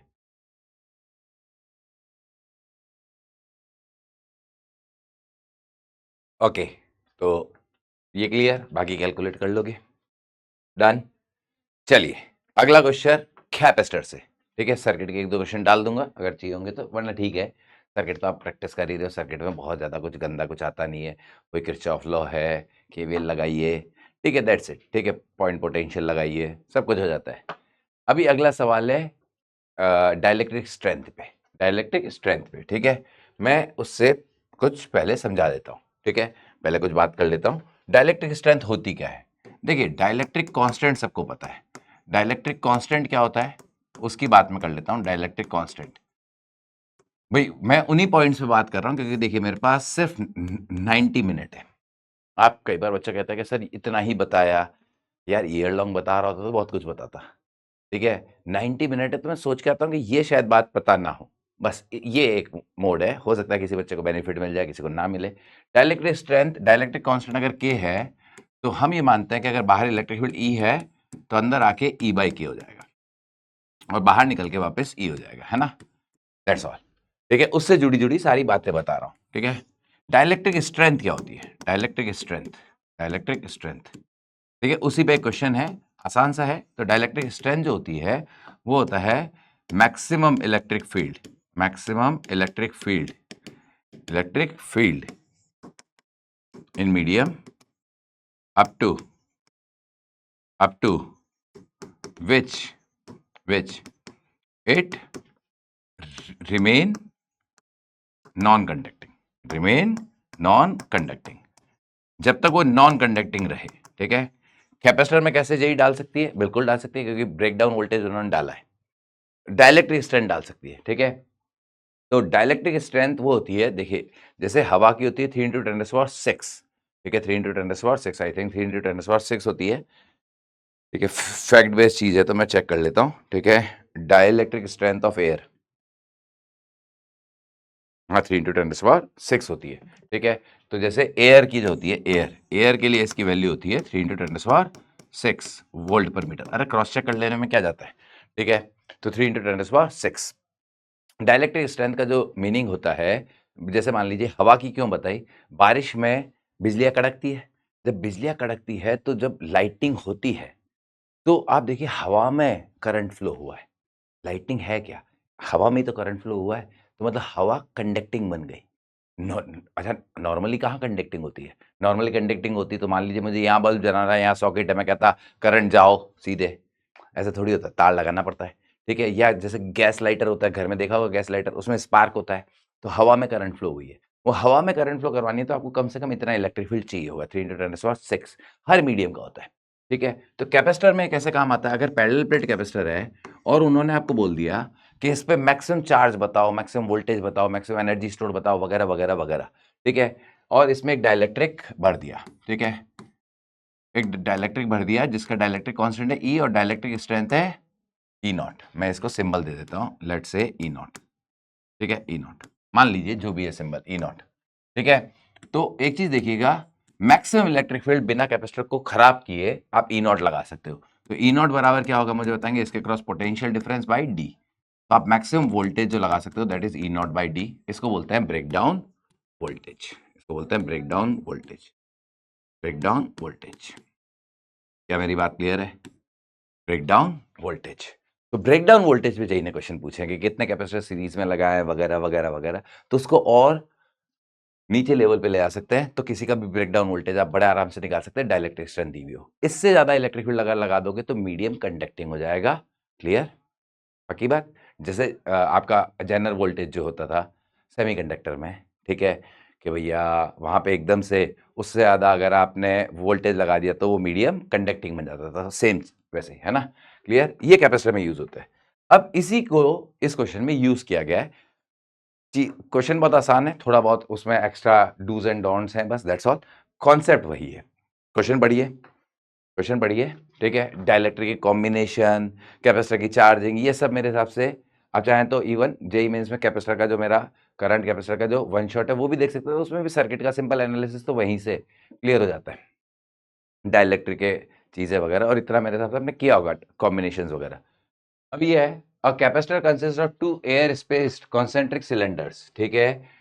The outer radius B is fixed, ठीक है। एक सिलेंडर है, सिलेंड्रिकल कैपेसिटर है, सॉरी सिलेंड्रिकल कैपेसिटर है। उन्होंने पैरेलल प्लेट कैपेसिटर नहीं दिया, उन्होंने कैसा दिया है, सिलेंड्रिकल कैपेसिटर दिया है। ये सिलेंड्रिकल कैपेसिटर है, ये रहा, ठीक है। और उन्होंने कहा आउटर रेडियस बी फिक्स्ड है, मतलब ये फिक्स्ड है, ठीक है, ये फिक्स्ड है। और क्या बोल रहे हैं, मैं एक बार हट जाता हूँ, क्वेश्चन पढ़ लो, पॉज करके खुद कर सकते हो, है ना। मैंने क्वेश्चन बता दिया, ठीक है। और इनर रेडियस है ए, ठीक है, and inner A break down of air strength is given that E B. उन्होंने डाइलेक्ट्रिक स्ट्रेंथ दी है ई बी। उन्होंने बहुत अच्छे शब्दों में लिखा है कि इस पे एयर ब्रेक डाउन हो जाएगी, वरना आपको सीधे बोलते हैं dielectric strength of air is E B. उसके बाद खुद करो क्वेश्चन। तो बस इस कॉन्सेप्ट को लेके क्वेश्चन करवाना था। कॉन्सेप्ट मैंने अगली स्लाइड पे, और चाहे तो इस स्लाइड को मैं इससे पहले डाल सकता हूँ, ठीक है, या इसके पीछे ही रख देता हूँ, ठीक है, आप वहां जाके चेक कर सकते हैं। ये रहा, है ना। Show that inner cylinder should have radius a बराबर B by E if the potential of capacitor to be maximum. मैंने वही कहा ना, पैरेलल प्लेट में आसान था, पैरेलल प्लेट में इलेक्ट्रिक फील्ड यूनिफॉर्म होता है, सिलेंड्रिकल और स्पेरिकल में वेरिएबल होता है। इलेक्ट्रिक फील्ड पैरेलल प्लेट में यूनिफॉर्म होता है या वेरिएबल है, तो अब वो यही चीज चाहते हैं। अब आपको पता है पैरेलल प्लेट में मान लीजिए इस पे मैंने चार्ज दिया प्लस लैम्डा, इस पे दिया माइनस लैम्डा। अच्छा, चार्ज डेंसिटी एल लेंथ का ये अपना है, ठीक है, चार्ज डेंसिटी। इलेक्ट्रिक फील्ड मुझे बताएंगे यहाँ से आर डिस्टेंस पे कितना होता है, यहाँ से आर डिस्टेंस पे, यहाँ से आर डिस्टेंस पे इलेक्ट्रिक फील्ड जो होता है that is 2k lambda by R, 2k lambda by R, ये होता है इलेक्ट्रिक फील्ड। तो इलेक्ट्रिक फील्ड जो है मेरा वो 2k लैम्डा बाई आर है।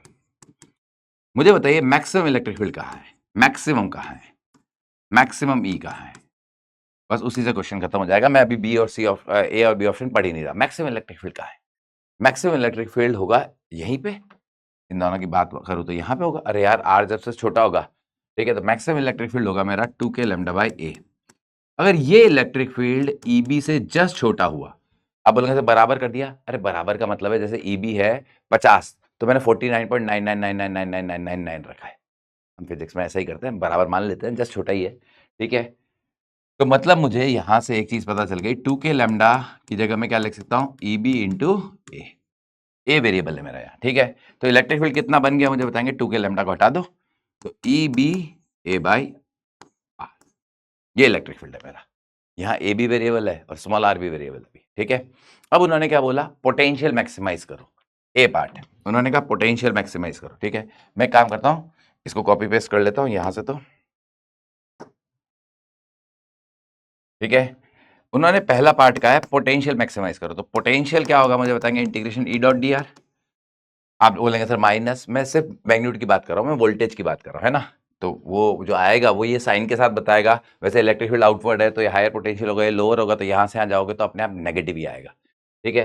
तो ये आ जाएगा E B A by R D R, integration की लिमिट आपकी ए से बी, है ना, ए से बी। क्या आया मुझे बताइए, ई बी, ए बाहर आ गया। अच्छा, अभी तो ए कांस्टेंट ही है, बाद में बात करेंगे, अभी तो सिर्फ आर के साथ। अच्छा, ए को कांस्टेंट मानते हुए, ए को फिक्स मानते हुए मैं इनके बीच का पोटेंशियल निकाला, उसके बाद में ए को वेरी करूंगा। दो दो चीज वेरिएबल है, ए और आर, एट ए टाइम एक को डील करना है। अभी ए फिक्स मान लिया और मैंने इन दोनों के बीच का पोटेंशियल डिफरेंस निकाल लिया। क्या आएगा मुझे बताओगे, एल एन बी बाई। अब मैं कह रहा हूं मुझे इसे मैक्सिमाइज करना है, मुझे इसे मैक्सिमाइज करना है तो ए के रेस्पेक्ट में डिफरेंशिएट कर दूं। क्या हो जाएगा मुझे बताएंगे, एक काम करें, इसे ऐसे लिख दें, E B A L N B minus L N A, ज़्यादा बेटर रहेगा, ठीक है, डिफरेंशिएट करने में आसानी होगी। ई बी तो एज इट इज, पहले ए को एज इट इज रख दो, अंदर डिफरेंशिएट मारो, एल एन बी तो कांस्टेंट है, अच्छा बी कांस्टेंट है बोला था ना शायद, हाँ, तो माइनस एल एन ए तो 1/a प्लस ई बी, ए को डिफरेंशिएट करो तो 1 L N B minus L N A, that's all. क्या मेरी बात क्लियर है यहाँ से यहाँ तक? चेक कर लो, हमने कुछ गड़बड़ तो नहीं की है। ई बी तो कॉमन लेके हटा सकता हूँ, दैट्स इट, ये रहा बराबर क्या, 0। कैलकुलेशन मिस्टेक हो तो देख लिया करो भाई। चलो क्या आएगा, ई बी कॉमन लेके हटा दो, ई बी तो हटाओ, 0 से काट देना, यहाँ बचा -1 और ये बन गया एल एन बी बाई ए।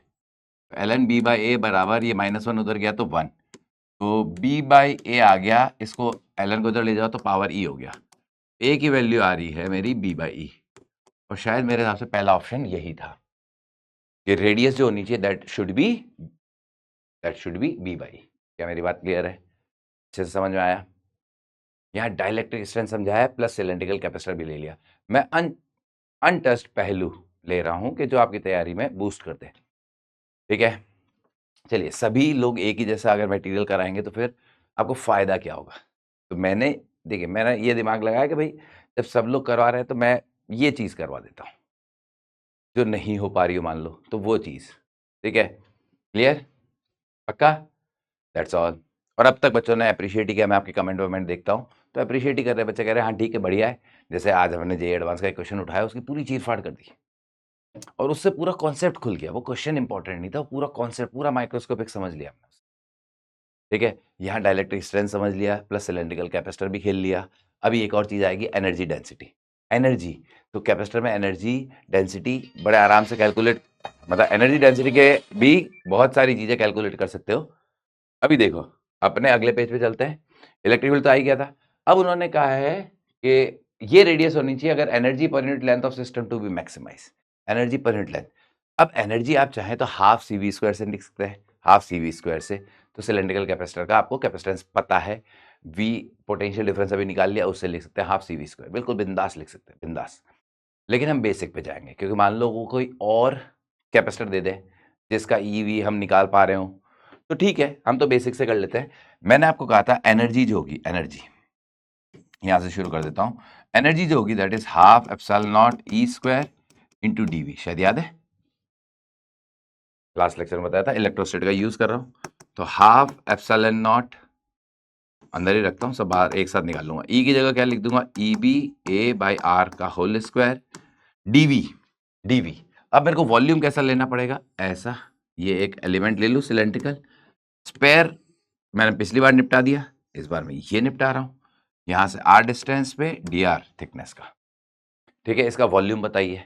तो इसका सरफेस एरिया कितना है मुझे बताइए, 2 पाई आर इंटू एल, इसकी लेंथ एल मान लेता हूं, 2 पाई आर इंटू एल, और ये डी आर थिकनेस का। अच्छा, एक पतला सा सिलेंडर का वॉल्यूम निकालना है, वॉल्यूम वॉल्यूम अंदर वाला वॉल्यूम नहीं, इसका ये शेल एलिमेंट का वॉल्यूम, शेल एलिमेंट का वॉल्यूम निकालना। तो शेल एलिमेंट का वॉल्यूम क्या आएगा, तो इसका पूरा surface into thickness, surface area.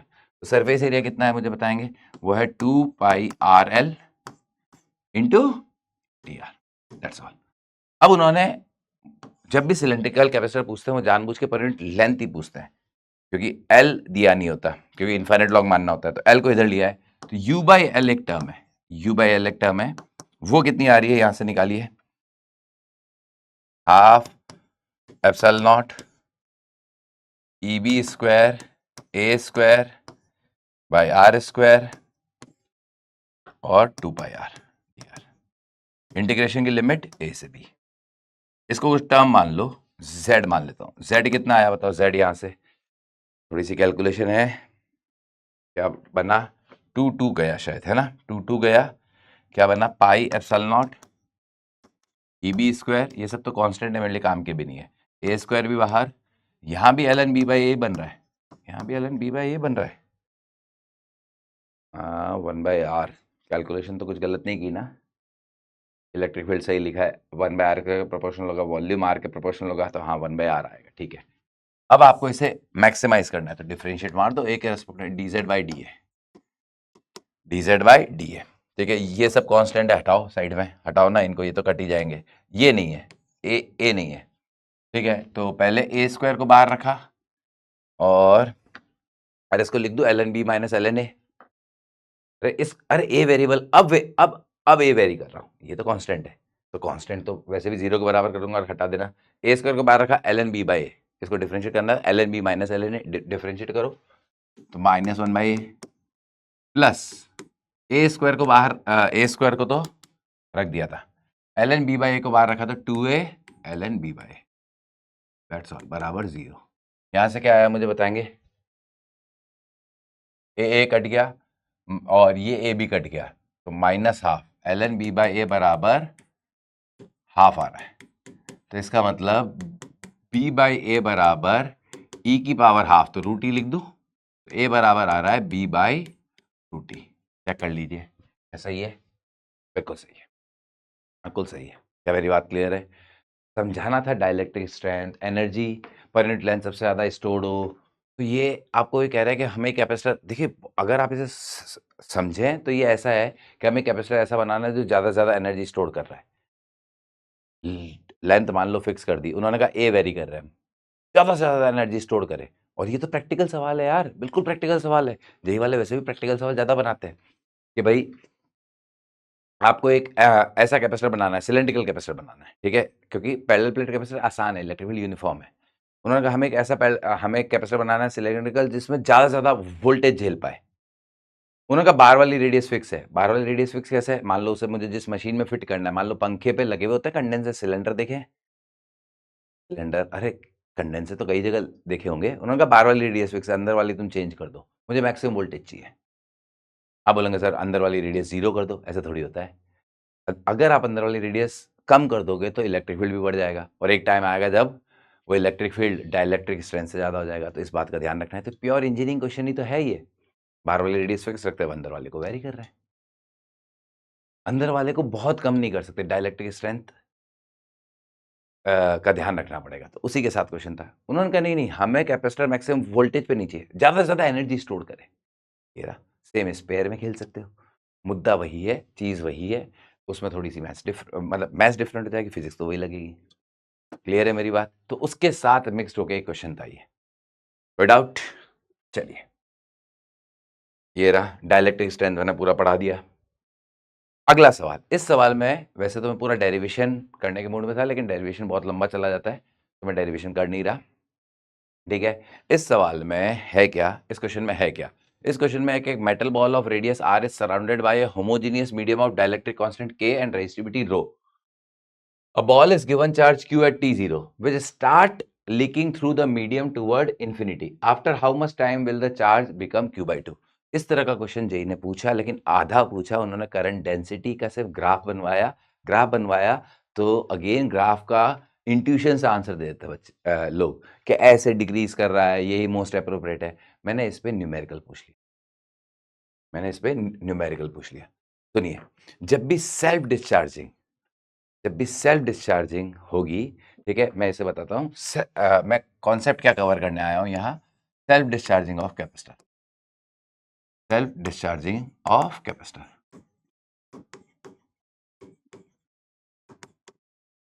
ठीक है, अनटच पहलू, मतलब जेई ने इस पे क्वेश्चन पूछा है, बिल्कुल पूछा, और बहुत औसम क्वेश्चन पूछा है, लेकिन न्यूमेरिकली नहीं पूछा।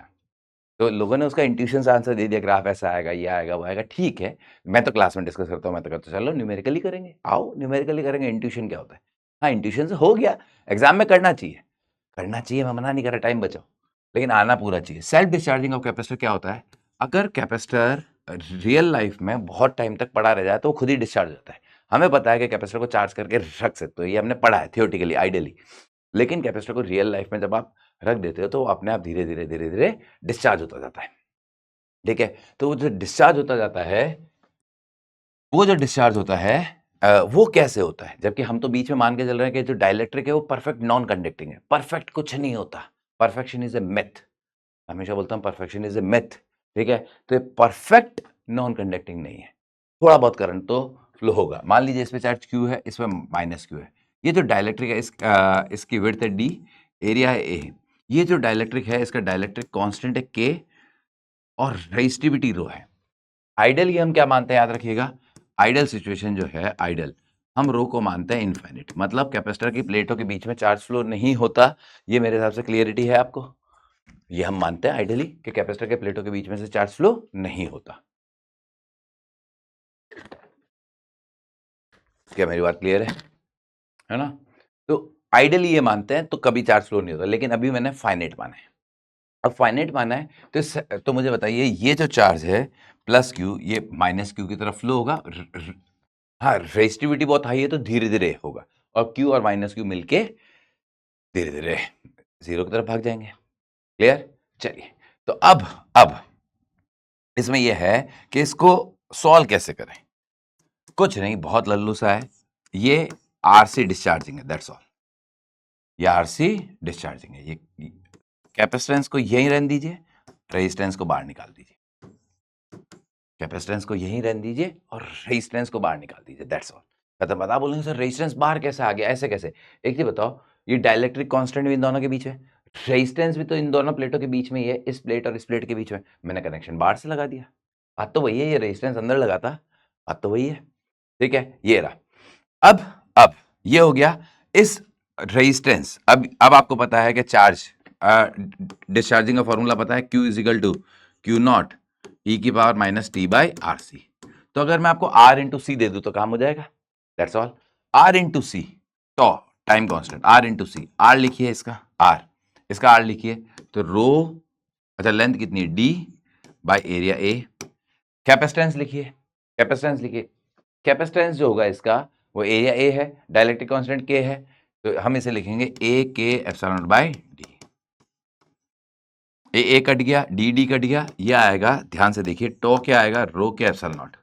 मैं इसको स्टार कर रहा हूं एक कारण से, मैं इसको स्टार कर रहा हूं एक कारण से, सुनिए, टो तो आ गया, तो आप चार्ज टाइम टी बता सकते हैं, Q is equal to Q not E की power minus T by rho के एप्सिलॉन नॉट, दैट्स ऑल। अब इस पे उन्होंने सेल्फ डिस्चार्जिंग का ग्राफ पूछा था, तो लोगों ने कहा एक्सपोनेंशियल हो गया। मैं तो कहता अगर वो पूछते कि कितने समय में क्या होता। क्लियर? अब सुनिएगा, अगर अगर किसी भी कैपेसिटेंस की सेल्फ डिस्चार्जिंग हो रही है, ये कोई कैपेसिटेंस है, किसी भी कैपेसिटेंस की सेल्फ डिस्चार्जिंग हो रही है, सिर्फ इसकी नहीं बात कर रहा, सेल्फ डिस्चार्जिंग मान लीजिए इसकी हो रही हो, सेल्फ डिस्चार्जिंग इसकी हो रही हो, अभी जस्ट पढ़ाया ताजा ताजा, या इसकी हो रही हो, अरे स्पेरिकल कैपेसिटर ये है, यहां डाइलेक्ट्रिक भरा हुआ है, अगर सेल्फ डिस्चार्जिंग है तो टॉ यही होगा, खत्म बात, सॉल्व कर लीजिए। आपके पास है, आपको रेजिस्टेंस निकालना आता है, सिलेंड्रिकल का स्पेरिकल का सबका आता है, निकालिए। कैपेसिटेंस निकालना आता है, मल्टीप्लाई कीजिए, आपको मजा आ जाएगा, तो यही आएगा रो के एप्सिलॉन नॉट। और उन्होंने सिलेंड्रिकल फॉर्म में क्वेश्चन पूछा था, अ लिटिल बिट उस तरह का, समझ गए? तो टॉ तो यही आएगा। प्लस एक और चीज आपको पता है, ये तो कंडक्ट, ये जो कैपेसिटर्स है ये दो प्लेटों से मिलकर बने, एक ये, इसमें भी दो है, इसमें भी दो है, एक अकेला स्पेयर भी होता है। तो अकेले स्पेयर को अगर आपने एक मीडियम में रख दिया, अकेले स्पेयर को आपने मीडियम में रख दिया, अप्रोक्सीमेशन मेरे को ये मानना है कि मीडियम इनफाइनाइट तक है, ये मीडियम इनफाइनाइट तक है, ये मान के चलेंगे, ये तो हम मानते ही अपने सिलेबस में ही है, क्योंकि जब हम इलेक्ट्रोस्टैट में भी दो चार्ज को पानी में डालते हैं तो हम मानते हैं पानी इनफाइनाइट तक है, वरना वो फॉर्मूला वैलिड नहीं है जो आप कहते हो। कौन सा? वो होता है ना 1/4 pi epsilon naught Q1 Q2 by R square, दो चार्जेस के बीच में फोर्स, फिर आप बोलते हो जब मीडियम भर दिया तो एक चार्ज पे नेट फोर्स, तो वहां पे एप्सिलॉन नॉट की जगह एप्सिलॉन लिख देते हैं, तो तभी वैलिड है जब मीडियम को हम बहुत लॉन्ग रेंज तक मान रहे हैं, इनफाइनाइट तक। ठीक है, तो अगर कितना भी दिया अपन तो यही मानेंगे, अगर एक स्पेयर को यहाँ भरा गया है और इसका डाइलेक्ट्रिक कांस्टेंट के और रेसिस्टिविटी रो, इसका भी टाइम कांस्टेंट यही आएगा। मैं डिराइव भी कर सकता हूँ, अगेन इसके लिए डिराइव कर दिया, के लिए इन दोनों के लिए आप बहुत आराम से मैथमेटिकली कर लेंगे, आपको आर लिखना आता है, सी लिखना आता है, दोनों कर सकते हो, बड़े आराम से हो जाएंगे, डन। तो इसमें क्या होगा मुझे बताएंगे, इसमें क्या दिया है, a metal ball of radius R is surrounded by homogeneous medium dielectric K and resistivity rho, ball is given a charge q at t0 which start leaking through the medium toward infinity, medium infinite तक दिया है, बहुत अच्छी language है। how much time this charge become q/2, question चालू होते ही खत्म हो गया, दिस कॉल्ड सेल्फ डिस्चार्जिंग। और ये सिर्फ स्पेयर नहीं, एक वायर ले लेते हैं जिससे चार्ज लीक हो रहा है, अब आप समझ गए, जब मैं वायर बोल रहा हूं तो समझ गए, ठीक है। और कुछ भी ले लीजिए, कोई भी शेप का कंडक्टर है तो वो वैसे ही डिस्चार्ज होने वाला है, सेल्फ डिस्चार्जिंग है, मीडियम इनफाइनाइट तक होना चाहिए, मीडियम इनफाइनाइट तक होना चाहिए, ठीक है।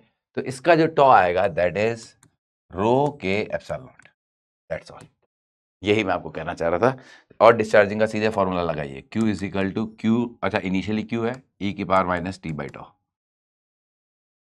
उन्होंने कहा, तो वन लाइनर क्वेश्चन है, वरना क्वेश्चन बहुत अच्छा है, ये आपको पता रहना चाहिए कि सेल्फ डिस्चार्जिंग हो रही है, यही आएगा टॉ, खत्म बात। उन्होंने कहा इसको Q/2 के बराबर कर दो, तो क्या आएगा, e की power minus T by rho के एप्सिलॉन नॉट बराबर हाफ, ठीक है। तो टी बाई रो के एप्सिलॉन नॉट बराबर ln2, तो टी बराबर आएगा रो के एप्सिलॉन नॉट। क्या मेरी बात क्लियर है? आंसर ढूंढ लो। रो के एप्सिलॉन नॉट, रो के एप्सिलॉन मैंने उल्टे ऑर्डर में लिखा है। अच्छा ये वाला क्या है, 2 के रो एप्सिलॉन नॉट, ये रो क्या, ठीक है तो सही है। दैट्स ऑल, खत्म। क्या मेरी बात क्लियरली समझ में आई या नहीं आई? 100% क्लियर, पक्का, डन डन डन। तो ये कैपेसिटर वाला खेल है। अब कैपेसिटर वाले में मैं एक चीज और ले लेता हूँ, ठीक है, थोड़ा सर्किट हल्का सा बना देता हूँ। आपको स्टडी स्टडी स्टेट सब आता है। एक चीज होती है जो जेई ने अगेन नहीं पूछी, उस पर मैं हल्की सी बात कर लेता हूँ। मतलब देखिए, पूछ सकते हैं, मैं सिर्फ यही बोलता हूँ, पूछ सकते हैं, ठीक है। ये रेजिस्टेंस R है, ये कैपेसिटर C1 है, इसको मैंने C1V1 और -C1V1 मतलब V1 वोल्ट से चार्ज किया। ये C2V2 और ये -C2V2, सारे वेरिएबल्स फंसा रहा हूँ, सब वेरिएबल फंसा रहा हूँ, कोई डिस्काउंट नहीं। T0 पे स्विच क्लोज हुआ है। किसी एक कैपेसिटर पे चार्ज एट टाइम T बताओ, हीट लॉस बताओ, वगैरह वगैरह। आपने RC चार्जिंग सर्किट पढ़ा है, RC डिस्चार्जिंग सर्किट पढ़े हैं, आपने sharing of charge between capacitor पढ़ा है। अच्छा फाइनल वोल्टेज, मेरे हिसाब से फाइनल वोल्टेज, एक मिनट रुको, यहाँ प्लस है, फाइनल वोल्टेज तो वही आएगा, C1V1 plus C2V2 upon C1 plus C2। Heat loss भी वही आएगा, half C1C2 upon C1 plus C2 V1 minus V2 का होल स्क्वायर। फाइनली चार्ज कितना फ्लो हुआ, तो फाइनली किसी भी कैपेसिटर पे चार्ज भी बता सकते हो। इस पे चार्ज आएगा Q डैश बराबर C1V और इस पे Q2 बराबर C2V। ऐसे चार्ज वो सब, ये सब उसमें R होता था या नहीं होता था, फाइनली R बेकार हो जाएगा, क्योंकि जब स्टेडी स्टेट आती है कैपेसिटर की तो सर्किट में करंट फ्लो होता ही नहीं, और जब करंट फ्लो नहीं होता, जब करंट फ्लो नहीं होता तो ये R बेकार हो जाता, कोई वोल्टेज पैदा ही नहीं करता। तो ये आंसर्स आपका वैसे ही आंसर्स है जैसे sharing of charge between capacitor पढ़े हो, बिना आर के, वही आंसर है। अब बोलेंगे सर आर आ जाने से तो हीट लॉस चेंज हो जाएगी, नहीं। इवन मैं इसमें प्रूव करवाता हूं, इसमें जब लॉन्ग टाइम पे खेलते हैं तो इसमें करंट निकलवाता हूं, हीट लॉस होगी I²R/dt, उसको इंटीग्रेट करवाता हूं, आर कट जाता है अपने आप। तो आर जब कट जाता है तो आर आप 0 लो या इन्फाइनाइट लो, हीट लॉस उतना ही होना है। हाँ रेजिस्टेंस से टाइम डिपेंडेंट होता है, अगर रेजिस्टेंस कम है तो खटाक से शेयरिंग हो जाएगी, रेजिस्टेंस ज्यादा है तो इस शेयरिंग में टाइम ज्यादा लगेगा, हीट लॉस सेम आएगी, रेजिस्टेंस से इंडिपेंडेंट आती है अपने आप। तो ये आंसर्स आर के रहते हुए भी वही आएंगे, ये आपको बात ध्यान रखनी है। क्या मेरी बात क्लियर है? हाँ अब ये है कि मैंने आपसे पूछा टाइम टी पे बताओ, तो टी का फंक्शन बनाना है। तो अगेन आपके पास अब बहुत बेसिक सी चीज है सर्किट में, एक बहुत बेसिक चीज है केवीएल। अगर वो आता है तो आप सर्किट के बादशाह हो, खत्म बात, ठीक है। क्लियर है मेरी बात? तो टाइम टी पे कितना चार्ज फ्लो हुआ, टाइम टी पे कितना चार्ज फ्लो हुआ वो लिख दो, खत्म बात। और एक केवीएल लगा के इक्वेशन सॉल्व करने की हिम्मत रखो, क्वेश्चन खत्म हो गया। हाँ अब ये क्वेश्चन में नयापन है। अब बोलेंगे सर क्वेश्चन में नयापन कैसे है? भाई उन्होंने कैपेसिटर की बैटरी से चार्जिंग, कैपेसिटर की रेजिस्टेंस से डिस्चार्जिंग, कैपेसिटर जो शेयरिंग होता है उसमें बहुत क्वेश्चन है उनके, आज तक उन्होंने सर टाइम टी पे नहीं खेला है। खेल सकते हैं, सिलेबस है, केवीएल है। हाँ बस आपका देखा हुआ, इसीलिए मैंने कहा ना सर्किट के तो मैं क्वेश्चन क्या ही बात करूं। यहां से क्यू चार्ज फ्लो हुआ सर्किट पे, तो अपने पास एक ही टूल है केवीएल, दैट्स ऑल, ठीक है। यहाँ क्यू आया तो प्लस क्यू, और यहां से क्यू गया तो -C2V2 -Q, दैट्स ऑल, ठीक है। और इसमें करंट है आई को क्या लिखूंगा, चार्ज क्यू फ्लो हो रहा है तो I बराबर dQ/dt, दैट्स ऑल। अब आप दो एक इक्वेशन लिखिए, इक्वेशन बनेगी, सॉल्व कीजिए, दैट्स ऑल। केवीएल यहां से यहां जा रहा हूं तो इस प्लेट पे चार्ज C1V -Q/C1। अच्छा कैपेसिटर का क्रॉस वोल्टेज तो लिखना आता है, चार्ज बाई सी, यहां से यहां गया हूं बेटा, तो इस प्लेट पे चार्ज बाई सी, इसमें करंट, इसमें इधर गया हूं तो -IR, इसमें यहां से यहां गया हूं, यहां से यहां, तो इस प्लेट पे चार्ज माइनस कॉमन ले लेता हूं, C2V2 प्लस Q/C2 बराबर 0। आई को इधर ही रख देता हूं, बाकी सारे एल्शियम कैल्शियम पोटेशियम खेल लेता हूं, आर या आई को रहने देता हूं, सिर्फ आई बराबर क्या आएगा, इधर ले जाइए सब कुछ, तो C1 C2 R एल्शियम मतलब मैं ये भी आपको डेमोस्ट्रेट कर रहा हूँ कि इस लेवल का क्वेश्चन भी आएगा तो बहुत लल्लू है, बस केवीएल लगाने के बाद तो थोड़ी सी मैथ्स बची है और कुछ नहीं। IR उधर ले गया हूँ मैं, उधर, यहाँ सब ये यही बचा है, तो इसको C2 से मल्टीप्लाई कर दो तो C1 C2 V1 minus C2Q, है ना, कैलकुलेशन देख लेना, माइनस C1 C2 V2 और माइनस C1Q, ठीक है, क्लियर, मेरे हिसाब से सही है पूरा, ये रहा। थोड़ा सा मैं इसे रीअरेंज करके लिख दूं, C1 C2 V1 minus V2, थोड़ा ज़्यादा बेटर रहेगा, C1 C2 V1 minus V2, सही है, और मुझे Q अलग चाहिए था एक्चुअली, प्लस Q किसी में आ रहा है क्या, इसमें आएगा माइनस C2, इसमें माइनस C1, माइनस ही आ रहा है, minus Q C1 plus C2। जानबूझ के मैंने डेटा गंदा ही बनाया था, आप गंदे डेटा में बहुत आराम से करते लोगे, माइनस C2 माइनस C1 दोनों माइनस ही आया ना, ठीक है, divided by C1 C2 R, इसको किसके बराबर लिख दो, dq बाई dt, इंटीग्रेट कर लो, आंसर है, खत्म बात। अच्छा, Q की इनिशियल लिमिट 0 है, अच्छा इनिशियली चार्ज फ्लो नहीं हुआ है, Q मैंने किसी कैपेसिटर पे नहीं माना है, अच्छा क्या किसी कैपेसिटर में मानता तो उसकी लिमिट अलग लिखता है, मैंने Q चार्ज फ्लो माना है। अब बोलोगे सर इंटीग्रेट कैसे करोगे, तो मेरे हिसाब से इंटीग्रेट भी हो जाएगा यार, dq upon C1 C2 V1 minus V2 minus Q C1 plus C2, और उधर ये dq के नीचे लेके गया तो dt upon C1 C2 R, मैं इंटीग्रेशन की लिमिट भी लिख देता हूँ, 0 से t और 0 से q। अच्छा ये चार्ज फ्लो आएगा, किसी कैपेसिटर पे चार्ज नहीं आएगा, किसी कैपेसिटर पे टाइम t पे चार्ज कितना आएगा, इस पे आ जाएगा C1 V1 माइनस Q, उस पे आ जाएगा C2 V2 प्लस Q, तो आप एज इट इज निकाल सकते हैं, एक्सपोनेंशियल आएगा डैम श्योर, ठीक है। तो आप अब उन्होंने चार्जिंग डिस्चार्जिंग जनरली जेई में कम पूछता है, चार्जिंग डिस्चार्जिंग जेई एडवांस ज़्यादा पूछता है, तो चार्जिंग और डिस्चार्जिंग तो बहुत पूछ लिया।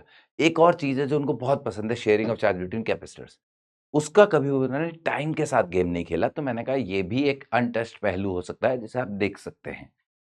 अगर इसे देखा तो आपको लगेगा यहाँ मैंने कुछ बताया नहीं, यहाँ मुझे मैंने लगा कि क्या बताया, केवीएल बताया बस, और उसके बाद में थोड़ी सी मैथ्स है। अब इसका इंटीग्रेशन तो मेरे हिसाब से आता ही है, यहाँ तक छोड़ देता हूँ, उसके बाद तो आपको बस इंटीग्रेट करना है, इसका ln में आएगा इंटीग्रेशन, इधर t by C1 C2 R आएगा, इंटीग्रेट कर दीजिए आंसर। तो charge as a function of क्या, टाइम, और आप चाहें तो फॉर्मूला याद करके जा सकते हैं, मेरे को तो याद नहीं होता वैसे, आप बोले तो मैं फॉर्मूला बना देता हूँ, ठीक है, मुझे तो वैसे जनरली याद होता नहीं है फॉर्मूला, फॉर्मूला बन जाए क्या, क्लास में तो जरूर करवाता हूँ, मतलब होमवर्क देता हूँ ये क्वेश्चन ताकि बच्चा करे।